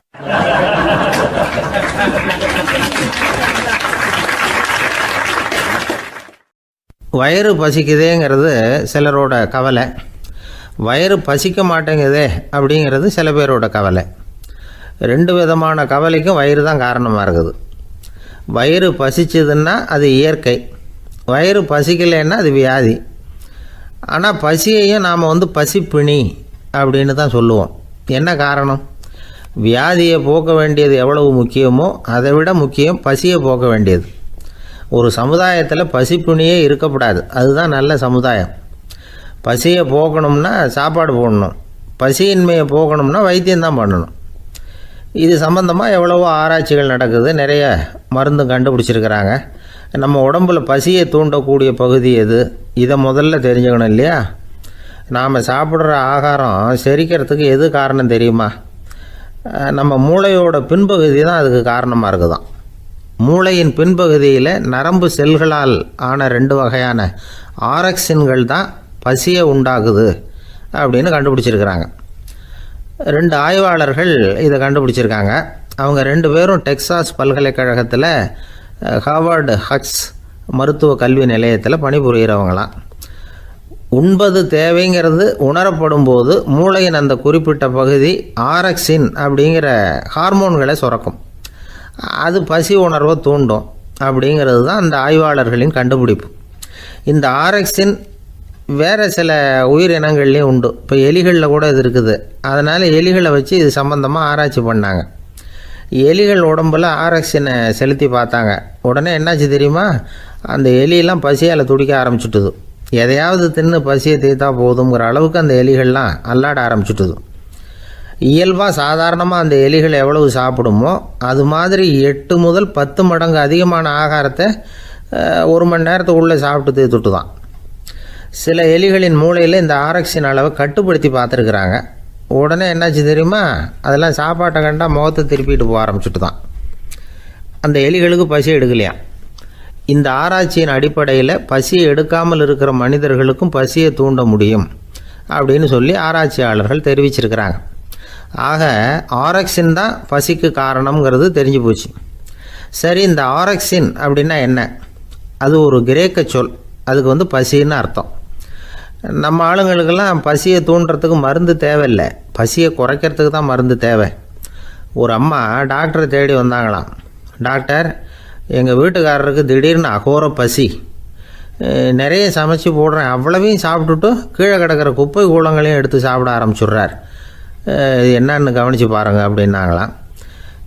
எவ்வளவு நாளாக அப்படி இருக்குதுன்னு கேட்டிருக்காரு டாக்டர். 1 வாரமாக அப்படி இருக்குதுன்னாங்களாம். இவ்வளவு நாளாக ஏன் சும்மா இருந்தீங்க? ஆரம்பத்திலே இங்கே அழைச்சிட்டு வர வேண்டியது தானே அப்படின்னாரான் டாக்டர். அது ஒன்றும் இல்லை டாக்டர், வீடு பூரா சுத்தமாகட்டுமேன்னு பார்த்துக்கிட்டு இருந்தேன் அப்படின்னாங்களாம் அந்த அம்மா.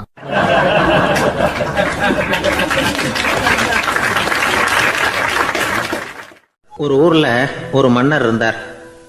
அழகான அரண்மனையில் அவர் இருந்தார். அந்த அரண்மனையை விட அழகாக ஒரு மாளிகையை அந்த ஊர்லேயே வேற ஒருத்தன் கட்டியிருந்தான். அப்படி கட்டி முடித்ததில் அவனுக்கு ரொம்ப பெருமை. எத்தனையோ செல்வந்தர்கள்லாம் வந்து பார்த்துட்டு, இந்த மாளிகையை விலைக்கு கொடுத்துட்றியா, எவ்வளவு விலை சொன்னாலும் சரி நாங்கள் வாங்கிக்கிறதுக்கு தயாராக இருக்கோம் அப்படின்னு சொல்லி கேட்டு பார்த்துட்டாங்க. நான் இதை விற்கிறதுக்கு தயாராக இல்லை அப்படின்னு சொல்லிவிட்டான். அவ்வளவு சிறப்பாக கலை அம்சத்தோடு அதை கட்டி முடிச்சிருக்கிறான். அதுவே ஒரு பெரிய அரண்மனை மாதிரி இருந்ததுன்னா பார்த்துங்களேன். சுற்றிலும் அழகான பூந்தோட்டம். ஒரு நாள் அவன் எங்கேயோ வெளியூர் போயிட்டு திரும்பி வந்துக்கிட்டு இருக்கிறான். அப்போது அந்த மாளிகை தீப்பெட்டி எரிஞ்சிக்கிட்டு இருக்கு. பதறி போட்டான். விலைக்கு கேட்டவங்க யாராவது இதை செஞ்சுருக்கணும், இல்லைன்னா மன்னரே செய்த சதியே என்னவோ, இப்படிலாம் அவனுக்கு சந்தேகம். ஒரு மூலையில் உட்காந்து அழ ஆரம்பிச்சிட்டான். அந்த சமயத்தில் அவனுடைய மகன் அங்கே ஓடி வந்தான். அப்பா அழாதீங்க, இதை நான் நேற்று ராத்திரியே நம்ம ஊர் மன்னருக்கு விற்றுட்டேன். இதை கட்டி முடிக்க நமக்கு எவ்வளவு செலவாச்சோ அதை போல் 3 மடங்கு விலைக்கு விற்றுட்டேன், கவலைப்படாதீங்க. இதை விட அழகான மாளிகையை நாம் புதுசாக கட்டிக்கலாம்னா. இதை கேட்டதும் அழுதுகிட்டு இருந்தவன் அழுகையை நிறுத்தினான், சிரிக்க ஆரம்பிச்சிட்டான். இதே இடத்த நான் மன்னர்கிட்ட இருந்து விலைக்கு வாங்குவேன், இதை விட அழகான மாளிகையை கட்டுவேன் அப்படின்னு சுற்றி நின்று எல்லார்கிட்டையும் சொல்லிக்கிட்டு இருந்தான். இந்த சமயத்தில் அவனோட இளைய மகன் ஓடி வந்தான். அப்பா, அண்ணன் சொன்னதெல்லாம் சரிதான், மன்னர்கிட்ட விலை பேசினதெல்லாம் உண்மைதான், ஆனால் விற்றது பேச்சு அளவில் தான். இனிமே தான் பத்திரம் வாங்கணும், எழுதணும், நீங்கள் கையெழுத்து போடணும், பதிவு பண்ணணும், மன்னர்கிட்ட பணம் வாங்கணும், அதுக்காகத்தான் உங்களை எதிர்பார்த்துக்கிட்டு இருந்தோம், அதுக்குள்ளே இப்படி ஆயிட்டுதுன்னா. இப்போ சிரிச்சுக்கிட்டு இருந்தவன் சிரிப்பை நிறுத்தினான். மறுபடியும் குழந்தை மாதிரி அழ ஆரம்பிச்சிட்டான். இது ஒரு சம்பவம். இதிலிருந்து என்ன தெரியுது? அந்த அழகான மாளிகை தன்னுடையது அப்படின்னு நினைக்கும் பொழுது அவனுக்கு அழுகை வந்தது. அது தன்னுடையது இல்லை அப்படின்னு நினைக்கிற போது சிரிப்பு வந்தது. மறுபடியும் அது தன்னுடையது தான் அப்படிங்கிற உணர்வு வரும்பொழுது அழுகை. எது எதிலிருந்து நீ நீங்கி இருக்கிறாயோ அது அதிலிருந்து உனக்கு துன்பம் இல்லை அப்படிங்கிறார் திருவள்ளுவர். இந்த உடம்பு என்னுடையதில்லை அப்படிங்கிற உணர்வு வந்துட்டா அது ஒரு பெரிய நிலை. அந்த நிலை வரணும். எல்லாத்தையும் பயன்படுத்திக்கலாம், ஆனால் பற்றில் விழுந்துடக்கூடாது. உலகத்தில் இருங்கள், ஆனால் உலகத்தவராக இருக்காதீர்கள். உலகிற்குள் இருங்கள், உலகம் உங்களுக்குள் வந்துவிட அனுமதிக்காதீர்கள். விலகி இருங்கள், விழித்திருங்கள், மௌனமாய் பார்த்திருங்கள் அப்படிங்கிறது சான்றோர் கருத்து. செய்ய வேண்டிய கடமையிலிருந்து விலகி இருக்கிறவர்கள் நம்மக்கிட்ட நிறைய பேர் உண்டு. அப்படிப்பட்ட ஒருத்தர் டாக்டர்கிட்ட போனார். டாக்டர், நான் ஒரு கவர்மெண்ட் ஆஃபீஸில் வேலை பார்க்குறேன், எனக்கு ஒரே அசதியாக இருக்குது, என்னை சோதிச்சு பாருங்கள், ஆலோசனை சொல்லுங்கள் ஏதாவதுன்னார். டாக்டர் அவரை பரிசோதனை பண்ணி பார்த்துட்டு சொன்னார், இதோ பாரு, உனக்கு இப்போ தேவைப்படுறது முழு ஓய்வு. நீ எவ்வளவு சீக்கிரமாக ஆஃபீஸுக்கு போறியோ அவ்வளவுக்கு உனக்கு நல்லது அப்படின்னாராம்.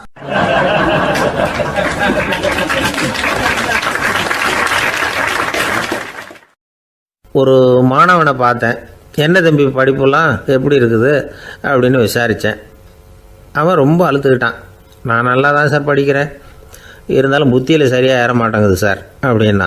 சரி, இவனும் நம்ம ரகம்தான் அப்படின்னு சொல்லி முடிவு பண்ணிக்கிட்டோம். கல்வி கற்கக்கூடிய ஒரு மாணவன் சம்பந்தப்படுற புத்திகள் பல வகை. அதை பற்றி ஒரு பெரியவர் விளக்கி இருக்கிறார். மிருத்து புத்தின்னு ஒன்று இருக்குதான். மிருத்துன்னா மண். மண்ணால் செவுறு கட்டுறோம்ல, மண் சுவரில் ஆணி அடிக்கிறதும் சுலபம், அதை பிடுங்கி எடுக்கிறதும் சுலபம். அது மாதிரி சில பேர் குரு சொல்லி கொடுக்குறத சுலபமாக கேட்டு தெரிஞ்சு வச்சுக்குவாங்க, கொஞ்ச நேரத்தில் சுலபமாக மறந்தும் போயிடுவாங்க. இது மிருத்து புத்தின்னு பேர், மண் புத்தி. தாரு புத்தின்னு ஒன்று உண்டான். தாருன்னா மரம். அதில் பச்சை மரத்தில் ஆணி அடிக்கிறது சுலபம், ஆனால் அதை எடுக்கிறது கஷ்டம். அது மாதிரி ஆசிரியர்கிட்டேருந்து கேட்டதை கவனமாக மனசில் பதிய வச்சுக்கிட்டு அதை மறக்காமல் இருக்கிறது தாரு புத்தி. பட்டை மரமாக இருந்தால் அதில் ஆணி அடிக்கிறதும் கஷ்டம், அடிக்கிற ஆணியும் சீக்கிரம் நழுவிடும். அது மாதிரி கேட்குற விஷயம் மனசில் பதியறதும் கஷ்டம். அப்படியே பதிஞ்சாலும் அது நீடிச்சு இருக்கிறதும் கஷ்டம், கொஞ்ச காலத்தில் மறந்துடும். இன்னொரு வகை புத்தி ஒன்று உண்டு, அதுக்கு பேர் சிலா புத்தின்னு பேர். சிலான்னா கல். ஒரு கருங்கல்லில் 4 துளையை போட்டு ஒரு துளையில் உளியை வச்சு அடித்தா மற்ற துளை வழியாகவும் பிளந்து கல் 2 ஆகிடும். அது மாதிரி சந்தியான இடங்களில் குறிப்பாக ஒரு பொருளை சொன்னால் அதை வச்சுக்கிட்டு மற்றதையும் தெரிஞ்சுக்கிறது, அது சிலா புத்தின்னு பேர். வேணு புத்தின்னா என்ன தெரியுமா? வேணுன்னா மூங்கில். மூங்கில் கணுவில் ஒரு பக்கம் உளியை வச்சு அடித்தா 2 பக்கமும் பிளந்துடும். அது மாதிரி ஒரு செய்தியை கேட்டுக்கிட்டு இருக்கிறப்பவே அதோட முன்பின் தொடர்களையும் தெரிஞ்சுக்கணும், அது வேணு புத்தி. தைல புத்தின்னு ஒன்று உண்டு. தைலம்ங்கிறது எண்ணெய். தண்ணியில் ஒரு துளி எண்ணெயை விட்டால் அது தண்ணி பூரா பரவி போடுதில்ல, அது இப்படி பரவுறது மாதிரி ஆசிரியர் சுருக்கமாக ஒரு கருத்தை சொன்னால் அதை வச்சுக்கிட்டு பூரா விஷயங்களையும் தெரிஞ்சுக்கணும், அது தைல புத்தி. கற்பூர புத்தின்னு ஒன்று கேள்விப்பட்டிருக்கோம். அது எப்படின்னா, கற்பூரம் தீ பட்ட உடனே பிடிச்சிக்கும். ஆசிரியர் சொன்ன உடனே நுண்ணறிவோட பாடங்களை புரிஞ்சுக்கிறது இந்த வகை புத்தி. கரி புத்தின்னு ஒன்று. அது எப்படின்னா, கரியில் நெருப்பை வச்சு விசிறிய பிறகு அதுக்கப்புறம் அது கறி நெருப்பாகும். அது மாதிரி காலம்பரை சாயந்தர வேலைகளில் ஆசிரியர் பாடம் சொல்லி கொடுப்பார், அதை கொண்டு புரிஞ்சுக்கிறது இந்த வகை. கதலித்தண்டு புத்தின்னு ஒன்று சொல்லுவாங்க. கதலிங்கிறது வாழை மரம். வாழைத்தண்டில் தீ வைக்கிறது எவ்வளவு சிரமமோ அவ்வளவு சிரமத்தோடு கல்வி கற்கிறது கதலித்தண்டு புத்தி. இதை தவிர இன்னும் சில வகையான மாணவர்களை கூட அடையாளம் காட்டுறாங்க. ஆசிரியர் சொன்னதில் நல்லதை மட்டும் எடுத்துக்கிறவன் அன்னம். ஆசிரியர் கிடைச்ச இடத்துல பாடத்தை கேட்டுக்கிட்டு பிறகு தனியாக உட்காந்து சிந்திக்கிறவன் பசு. பசுமாடு அப்படி தானே, புல் கண்ட இடத்துல மேயும், அதுக்கப்புறம் நிதானமாக அசை போட்டுக்கும். ஆசிரியர் சொன்னதை தவிர வேறு எதையும் சொல்ல முடியாதவன் கிளி. பல இடங்களில் பாடங்கள் கேட்டு கடைசியில் ஒன்றும் புரியாமல் போகிறவன் ஆடு. ஆடு ஒரு செடியில் வயிறார மேயாது, ஒரே செடியில். இக்கரைக்கு அக்கறை பச்சைன்னா அங்கேயும் இங்கேயும் அலைஞ்சிக்கிட்டே இருக்கும். சில பேருக்கு எருமைன்னு பேர். எருமை எப்படின்னா, குளத்து நீரை கலக்கி தான் குடிக்கும்.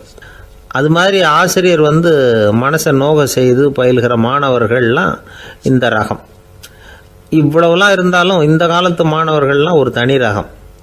ஒரு ஆசிரியர் வகுப்பில் பாடம் நடத்திக்கிட்டு இருந்தார். இலக்கண வகுப்பு. இறந்த காலம், நிகழ்காலம், எதிர்காலம், past tense, present tense, future tense, இதை பற்றிலாம் பாடம் நடத்துகிறார். எல்லாம் சொல்லி கொடுத்துட்டு இப்போ நான் ஒரு வாக்கியம் சொல்லுவேன், அது என்ன காலம் அப்படிங்கிறத நீங்கள் சொல்லணும்னார் ஆசிரியர். சரி, நாங்கள் மாணவர்கள்லாம், நான் நாளைக்கும் பாடம் நடத்தப் போகிறேன், இது என்ன காலம் அப்படின்னு கேட்டார் ஆசிரியர். அதாவது நான் நாளைக்கும் பாடம் நடத்தப் போகிறேன், இந்த வாக்கியம் என்ன காலம்னு கேட்டார். ஒரு பையன் மெதுவாக எழுந்திரிச்சு சொன்னான், இது எங்கள் போதாத காலம் சார் அப்படின்னு சொல்லிவிட்டு உட்காந்துட்டானா.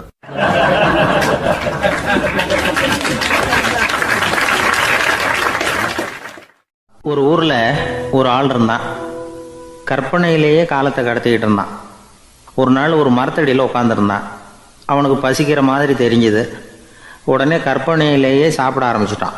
அதாவது எதிரில் இலை போட்டு சாப்பாடு போடப்பட்டிருக்கிறதாகவும் அதை இவன் சாப்பிட்றதாகவும் நினச்சிக்கிட்டு கையை மட்டும் வாய்க்கும் தரைக்குமா அப்படியும் இப்படியும் கொண்டுகிட்டு போய் பாவனை பண்ணிகிட்டே இருக்கிறான். தூரத்தில் இருந்து பார்க்குறவங்களுக்கு இவன் ஏதோ பலமான விருந்து சாப்பிட்டுக்கிட்டு இருக்கிறான் அப்படின்னு தான் தோணும். அது மாதிரியே பண்ணிக்கிட்டு இருந்தான். அந்த வழியாக ஒரு சன்னியாசி வந்துக்கிட்டு இருந்தார். இவனை பார்த்தார். என்ன இவன் இப்படி பண்ணிகிட்டு இருக்கிறானே அப்படின்னு நினச்சாரு. கொஞ்ச நேரம் அவனையே உத்து பார்த்துக்கிட்டு இருந்தார். இவரை பார்த்ததும் அவன் இன்னமும் சுவாரஸ்யமாக சாப்பிட ஆரம்பிச்சிட்டான். அப்பப்பா, என்ன இது, இந்த குழம்பு இவ்வளவு காரமாக இருக்குது, என்னுடைய நாக்கே எரிஞ்சு போடும் போல இருக்கே அப்படின்னு சொல்லிட்டு பக்கத்தில் ஒரு குவளையை எடுத்து தண்ணி குடிக்கிறது மாதிரி பாவனை பண்ணுறான். அப்பாடா, இப்போ கொஞ்சம் பரவாயில்ல அப்படின்னு சொல்லிட்டு குவளையை கீழே வைக்கிறது மாதிரி ஒரு பாவனை பண்ணுறான். சன்னியாசி பார்த்தார். என்னப்பா, சாப்பாட்டில் காரம் அதிகமோ அப்படின்னார். ஆமாம் சுவாமி, ஞாபகம் மறதியில் கொஞ்சம் மிளகாய் அதிகமாக சேர்த்துக்கிட்டேன் அப்படின்னா. சரி சாப்பிடு அப்படின்னு சொல்லிட்டார். அவன் சாப்பிட்டு முடிக்கிற வரைக்கும் பொறுமையாக உட்காந்துருந்தார். அவன் அப்பாடா அப்படின்னு சொல்லிட்டு மறுபடியும் தண்ணியை எடுத்து குடித்தான். எல்லாம் கற்பனையிலேயே. அதுக்கப்புறம் சன்னியாசி பேச ஆரம்பித்தார். இதை பாருப்பா, உன்னுடைய கற்பனையை நான் மெச்சுறேன். இருந்தாலும் உன் சாப்பாட்டில் ஒரு இனிப்பையும் வச்சுருக்கலாமே, ஏன் மிளகாயை அளவுக்கு அதிகமாக போட்டுவிட்டு அவஸ்தைப்படுறேன் அப்படின்னார். அவன் யோசிக்க ஆரம்பித்தான். அதுக்கப்புறம் இவர் சொன்னார், இதை பாருப்பா, இனிமேல் உன்னுடைய கற்பனையும் உயர்ந்ததாக இருக்கட்டும் அப்படின்னு உபதேசம் பண்ணிவிட்டு போனார். எப்பவும் உயர்வை பற்றியே சிந்திக்கணும். உயர்வு கிடைக்கலன்னா கூட அப்படி சிந்திக்கிறத நிறுத்தப்படாது அப்படிங்கிறார் திருவள்ளுவர். உள்ளுவது எல்லாம் உயர் உள்ளல், மற்ற அது தள்ளினும் தள்ளாமை நேர்த்து. ஊக்கம் இல்லாமல் உலகத்தில் வாழ்ந்து பிரயோஜனம் இல்லை. அதனால் உயர்வாகவே சிந்திக்கணும். அது நம்மளை ஊக்கப்படுத்தும். இது பெரியோர் வாக்கு. இந்த உலகத்தில் கற்பனையிலேயே வாழ்கிற சில கஞ்சர்களும் உண்டு. அதாவது 2 கஞ்சர்கள், 2 பேரும் பக்கத்து ஊரில் இருந்தாங்க. பொங்கல் சமயம் ஒரு கஞ்சன் தன்னுடைய மகனை கூப்பிட்டான். இதை பாருப்பா, பக்கத்து ஊரில் என்னுடைய நண்பன் ஒருத்தன் இருக்கிறான், அவனுக்கு பொங்கல் பரிசு ஏதாவது கொடுக்கணும். நான் ஒரு 4 ஆட்டுக்குட்டியை தரேன், நீ கொண்டுகிட்டு போய் கொடுத்துட்டு வந்துவிடுறியா அப்படின்னு கேட்டான். சரி, நான் புள்ள ஒரு பைய கையில் எடுத்துக்கோன்னா. அவன் எடுத்துக்கிட்டான். இந்த ஆட்டுக்குட்டி பிடிச்சிக்கோ அப்படின்னு சொல்லி ஒவ்வொன்றா போடுறேன் பார் அப்படின்னு சொல்லிட்டு 1 2 3 4 அப்படின்னு எண்ணிக்கிட்டே வெறும் சைகையாலேயே ஆட்டுக்குட்டியை பிடிச்சி போடுறது மாதிரி பாவனை பண்ணிகிட்டு இருக்கிறான். அவன் பிள்ளையும் அதை ரொம்ப அக்கறையாக வாங்கிக்கிறது மாதிரி வாங்கிக்கிட்டு அந்த பையை தூக்கிக்கிட்டு அடுத்த ஊருக்கு போகிறான். இவன் அங்கே போய் சேர்ந்த நேரத்தில் அந்த கஞ்சன் ஊரில் இல்லை, எங்கேயோ வெளியில் போயிருக்கிறான். அவனோட புள்ள மட்டும்தான் வீட்டில் இருந்தான். இவன் அவன்கிட்ட, இதை பாரு, எங்கள் அப்பா உங்கள் அப்பாவுக்கு ஆட்டுக்குட்டி கொடுத்து அனுப்பியிருக்கிறாரு, பிடிச்சிக்கோ அப்படின்னு சொல்லி பாவனையிலேயே ஒவ்வொன்றா எடுத்து அவங்ககிட்ட கொடுத்துட்டான். அவனும் வாங்கிட்டான் வாங்கிறது மாதிரி. அப்புறம் சொன்னான், சரிப்பா, நானும் பதிலுக்கு ஏதாவது ஒன்றுகிட்ட கொடுக்கணும் இல்லையா, அதனால் அந்த பையை பிடி, ஒரு 10 எலுமிச்சம்பழம் தரேன், பதிலுக்கு அதை நீ எடுத்துகிட்டு போ அப்படின்னு சொல்லி கையாலேயே ஒவ்வொன்றா எடுத்து போடுறது மாதிரி பாவனை பண்ணிவிட்டான். அவனும் ரொம்ப நன்றி அப்படின்னு சொல்லிவிட்டு அதை வாங்கிட்டு போயிட்டான். கொஞ்ச நேரம் கழித்து வெளியில் போயிருந்த அப்பங்காரன் திரும்பி வந்தான். உள்ள சொன்னான், அப்பா, உன்னோட நண்பர் அவருடைய மகன் மூலமாக உனக்கு 6 ஆட்டுக்குட்டி கொடுத்து அனுப்பியிருந்தார், நானும் பதிலுக்கு ஒரு 10 எலுமிச்சம்பழம் கொடுத்து அனுப்பியிருக்கிறேன் அப்படின்னா. எப்படிடா கொடுத்தேன்னு கேட்டார் அப்பா. இப்படி தான் கொடுத்தேன்னு சொல்லி சைகையிலேயே காட்டினான். இதை பார்த்ததும் அப்பங்காரனுக்கு பயங்கரமாக கோபம் வந்துட்டுது. பலார்னு அரைஞ்சுட்டான் பையனு. ஏன்ப்பா அரைஞ்ச, 10 எலுமிச்சம்பழம் கொடுத்துட்டேனே அப்படிங்கிறதுக்காகவா அப்படின்னு கேட்டான். அது கூட பரவாயில்ல, நீ காட்டுற சைகையை பார்த்தா ஆரஞ்சு பழம் சைஸுக்கு இருக்குதே, அவ்வளவு பெருசாக ஏன் கொடுத்த, அதுதான் எனக்கு கோபம் அப்படி.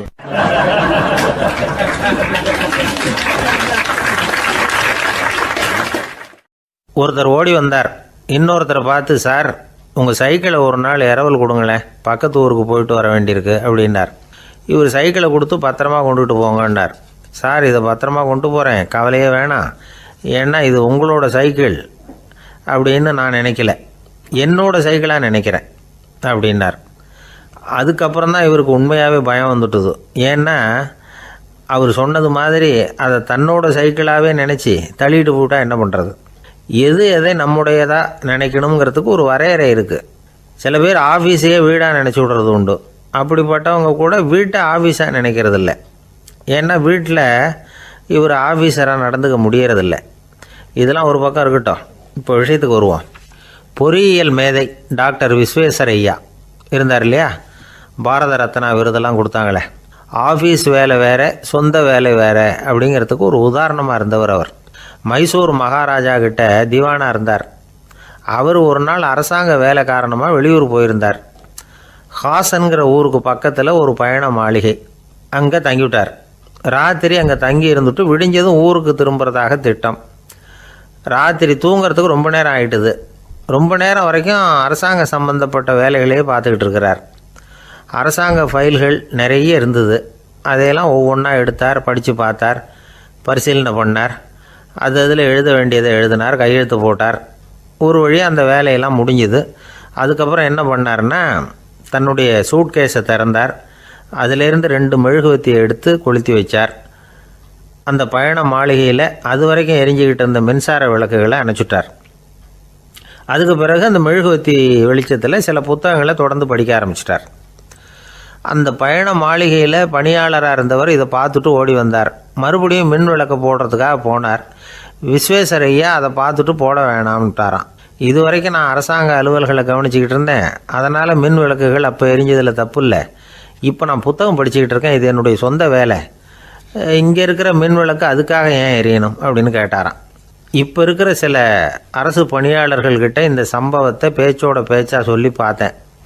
அவங்களால இதை ஜீரணிக்கவே முடியல. நேர்மை தேவை தான் சார், அதுக்காக அவ்வளவு தூரத்துக்கு அது தேவையா அப்படிங்கிறாங்க. விஸ்வேஸ்வர ஐயா அப்படி பண்ணினது தான் ஒரு நேர்மையாளர் அப்படின்னு இந்த உலகத்துக்கு நிரூபிக்கணுங்கிறதுக்காக இல்லை. தான் அப்படி நடந்து காட்டினா தன்னை சுற்றி இருக்கிறவங்களும் அதை கேள்விப்படுறவங்களும் முடிஞ்ச அளவுக்கு பொது வாழ்க்கையில், அரசு பணியில் நேர்மையை கடைபிடிக்க முயற்சி பண்ணலாமே அப்படிங்கிறதுக்காகத்தான். இப்போவும் சில பேர் இருக்கிறாங்க, இவங்க ஆஃபீஸ் வேறு வீடு வேறேன்னு நினைக்கிறதில்ல, அவ்வளோ உரிமை. ஒருத்தர் அப்படி தான், அவருக்கு அவசரமாக 5000 ரூபா தேவைப்பட்டது. ஆஃபீஸு பணத்தை எடுத்துக்கிட்டார். அந்த நேரம் பார்த்து ஆடிட் வந்துட்டுது. ஆப்பிட்டுக்கிட்டார். விசாரணை நடக்குது. அவர் சொல்கிறார், சார் நான் நேரம் காலம் பார்க்காம ஆஃபீஸில் வேலை செய்வேன். ஏன்னா அதை என்னோடய ஆஃபீஸாக நினைக்கிறேன். அவசரத்துக்கு அந்த பணத்தை எடுத்தேன், மறுபடியும் வச்சுடலாம்னு தான் இருந்தேன். அதுக்குள்ளே இப்படி ஆகிட்டுது. நீங்கள் என்ன நினச்சாலும் சரி, நான் ஆஃபீஸ் வேறு வீடு வேறு அப்படின்னு நினைக்கிறதில்ல, அது என்னோட சுபாவம் அப்படின்னார். விசாரணை பண்ணவர் தீர்ப்பு வழங்கினார். உங்கள் சுபாவத்துக்கு மதிப்பு கொடுத்து நானும் தீர்ப்பு வழங்குறேன். நீங்கள் கொஞ்ச நாள் ஜெயிலில் இருந்துட்டு வாங்க, அது உங்களுக்கு கஷ்டமாக இருக்காதுன்னு நினைக்கிறேன். ஏன்னா அங்கே போனாலும் நீங்கள் உங்கள் சுபாவப்படி வீடு வேறு ஜெயில் வேறேன்னு நினைக்க மாட்டீங்க அப்படின்னாராம்.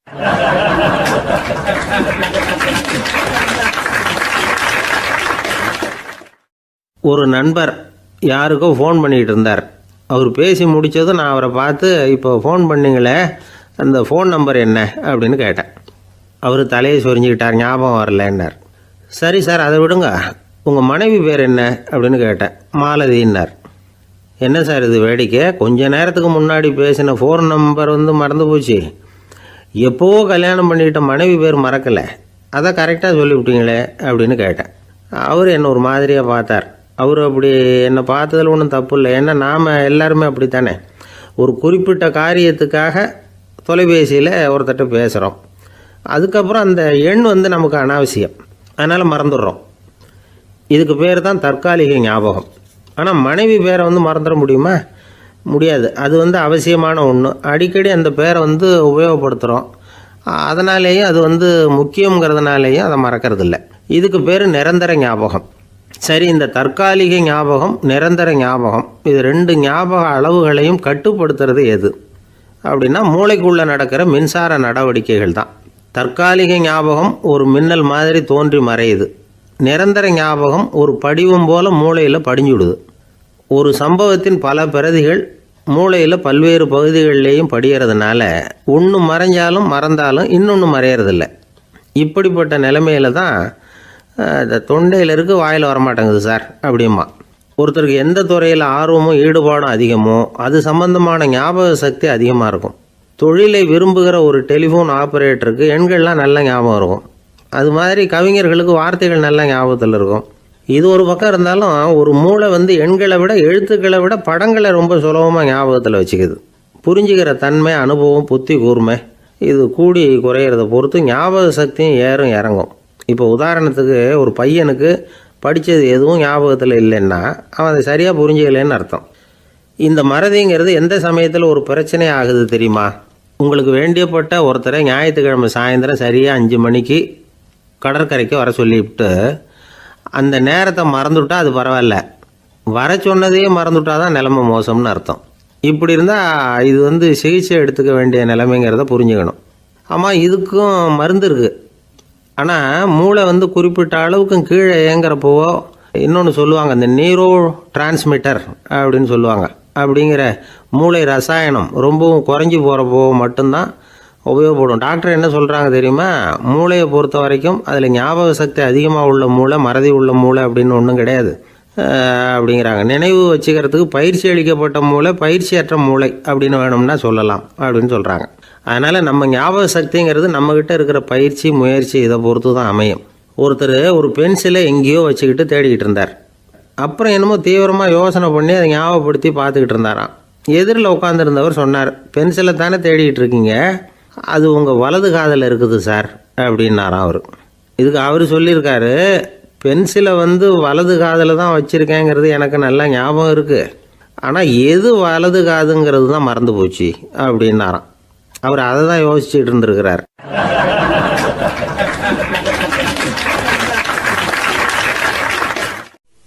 ஒரு நாள் ஒரு நண்பரை சந்தித்தேன். உங்கள் வீடு எதுன்னு உங்களுக்கு தெரியுமா சார்ன்னு. அவர் என்னை ஒரு மாதிரியாக பார்த்தார். அப்புறம் சொன்னார், தெரியும் அப்படின்னாரு. சரி, உங்கள் தொலைபேசி எண் உங்களுக்கு தெரியுமான்னு. அதுவும் தெரியும்னார். உங்கள் மனைவி மக்கள் யார் யாருன்னு உங்களுக்கு தெரியுமான்னு கேட்டேன். என்ன ஒரு மாதிரியாக பார்த்தார். அப்புறம் சொன்னார், அதுவும் தெரியும் சார் அப்படின்னார். சரி, நீங்கள் யாருன்னு உங்களுக்கு தெரியுமான்னு கேட்டேன். இப்போ தான் அவர் முழிக்க ஆரம்பித்தார். அவர் மட்டும் அப்படி இல்லை, நாம் எல்லாருமே அப்படி தான். எதிரில் நிற்கிறது யாருங்கிறது தெரியும், நாம் யாருன்னு நமக்கு தெரியாது. உண்மையிலேயே நாம் யார்? இந்த கேள்விக்கான பதிலை தான் வாழ்க்கை பூரா நாம் தேடிட்டு இருக்கிறோம். புத்தர் என்ன சொல்கிறாரு தெரியுமா?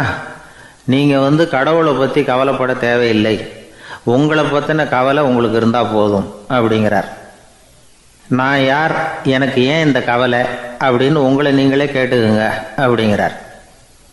நாம் ஏன் கடவுளை படைத்தோம்? அது ஒரு நழுவல் முயற்சியாம். அதாவது தன்னிடமிருந்து தானே தப்பிக்கிற ஒரு முயற்சியாம். இப்படி தான் அதை சொல்கிறாங்க அறிஞர்கள்லாம். மக்கள் பொய்யான பிரச்சனைகளில் ஆர்வமாக இருக்கிறாங்க, அதுக்கு தீர்வு காணவும் முயற்சி பண்ணுறாங்க.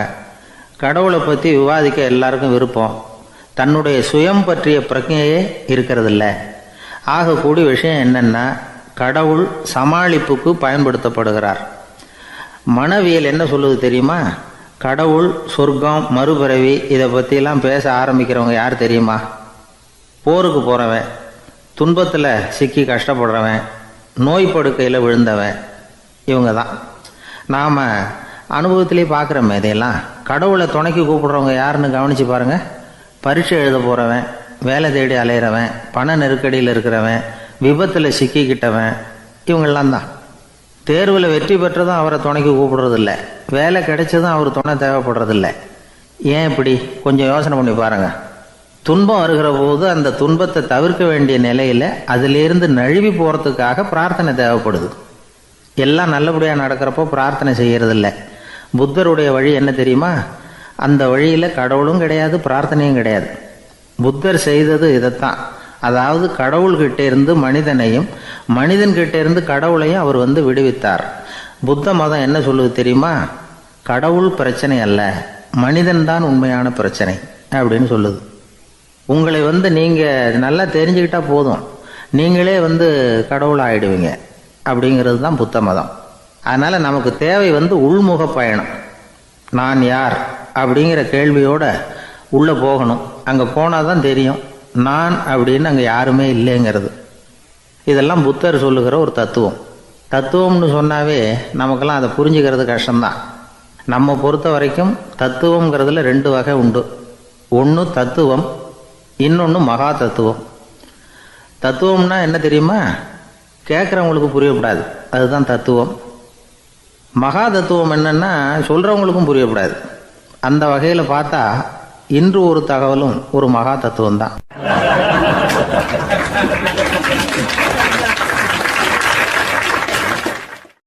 எனக்கு ஒரு உதவி செய்யணும் அப்படின்னு நம்மளை பார்த்து ஒருத்தர் கேட்குறாருன்னு வச்சுங்களேன், உடனே நாம் அவரை பார்த்து என்ன உதவின்னு கேட்போம். இதுதான் சராசரி மனிதர்களின் இயல்பு. ஆனால் ஒருத்தர் எனக்கு ஒரு உதவி செய்யணும் அப்படின்னு கேட்ட உடனே என்ன உதவின்னு கூட கேட்காம சரி செய்கிறேன் அப்படின்னு ஒத்துக்கிறது இருக்கு பாருங்கள், அது கொஞ்சம் அபூர்வம். அந்த காலத்தில் ஒருத்தர் இருந்தார். அவர் எப்படி தெரியுமா, உதவி கேட்குறவங்க நல்லவங்களா கெட்டவங்களா அப்படின்னு கூட பார்க்கல, தனக்கு நன்மையா தீமையா அப்படின்னு கூட பார்க்கல, உதவி செய்கிறேன்னு புறப்பட்டு விட்டார். அவர் யார் தெரியுமா, அவர் தான் நல சக்கரவர்த்தி. அவர் மாதிரி நாமும் உதவி கேட்குறவங்களுக்கு உடனே உதவி செய்கிறதுக்கு தயாராக இருக்கணும் அப்படின்னு சொன்னார் ஒரு ஆன்மீக பேச்சாளர். நல சரித்திரத்தை அவர் சொல்லிக்கிட்டு இருந்தார். இந்திரன், அக்னி, வருணன், யமன் இவங்க 4 பேரும் நலனை பார்த்து எங்களுக்கு நீ உதவி செய்யணும், எங்களுக்காக நீ தூது போகணும் அப்படின்னு கேட்குறாங்க. யாருக்கிட்ட தூது போகணும், என்ன காரியத்துக்காக போகணும் அப்படின்னு கேட்கணும்ல. நலன் அப்படி கேட்கவே இல்லை, உடனே சரின்னு ஒத்துக்கிறான். அதுக்கப்புறம் அவங்க விவரம் சொல்கிறாங்க, என்ன உதவி, யாருக்கிட்ட தூது போகணும் அப்படிங்கிற விவரத்தை சொல்கிறாங்க. நலனுக்கும் அப்புறம்தான் புரியுது, எந்த தமயந்தியை இவன் காதலிச்சானோ, எந்த தமயந்தின் சுயம்பரத்துக்காக இவன் போய்கிட்டு இருக்கிறானோ அந்த தமயந்தியை பார்த்து தங்களுக்காக அவகிட்ட வாதாடணும், பேசணும், தங்களில் ஒருத்தரை கல்யாணம் பண்ணிக்கும்படியாக கேட்கணும் அப்படின்னு அவங்க 4 பேரும் நலன்கிட்ட கேட்குறாங்க. இதை கேட்டதும் நலன் கொஞ்சம் கூட முகம் சுளிக்கலை, பதட்டப்படலை. நேராக தமயந்தி கிட்ட போகிறான். இந்திரன், அக்னி, வருணன், யமன் இவங்களோட சிறப்புகளை எடுத்து சொல்கிறான். இவங்களில் ஒருத்தரை கல்யாணம் பண்ணிக்கலாம் அப்படின்னு சொல்லி கேட்டுக்கிறான். ஆனால் இதுக்கு தமயந்தி சம்மதிக்கலை. சுயம்பரம் நடக்குது, அவள் நலனை தேர்ந்தெடுக்கிறாள். அந்த 4 பேரும் நலனுக்கு நிறைய வரங்கள்லாம் கொடுக்குறாங்க. அதுக்கப்புறம் இப்படி போகுது கதை.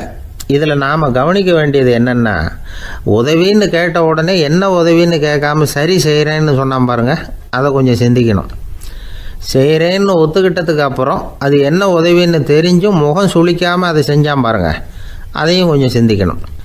நம்மால் ஒருத்தர் ஒரு நண்பனை தேடி போனால் எனக்கு ஒரு உதவின்னா சரி சொல்லுன்னா, இப்போ உங்ககிட்ட 2 கார் இருந்தால் என்ன பண்ணுவேன்னா உடனே அதில் ஒன்று உங்ககிட்ட கொடுத்துருவேன்னா, அவன் உங்ககிட்ட 2 பங்களா இருந்தால் என்ன பண்ணுவேன்?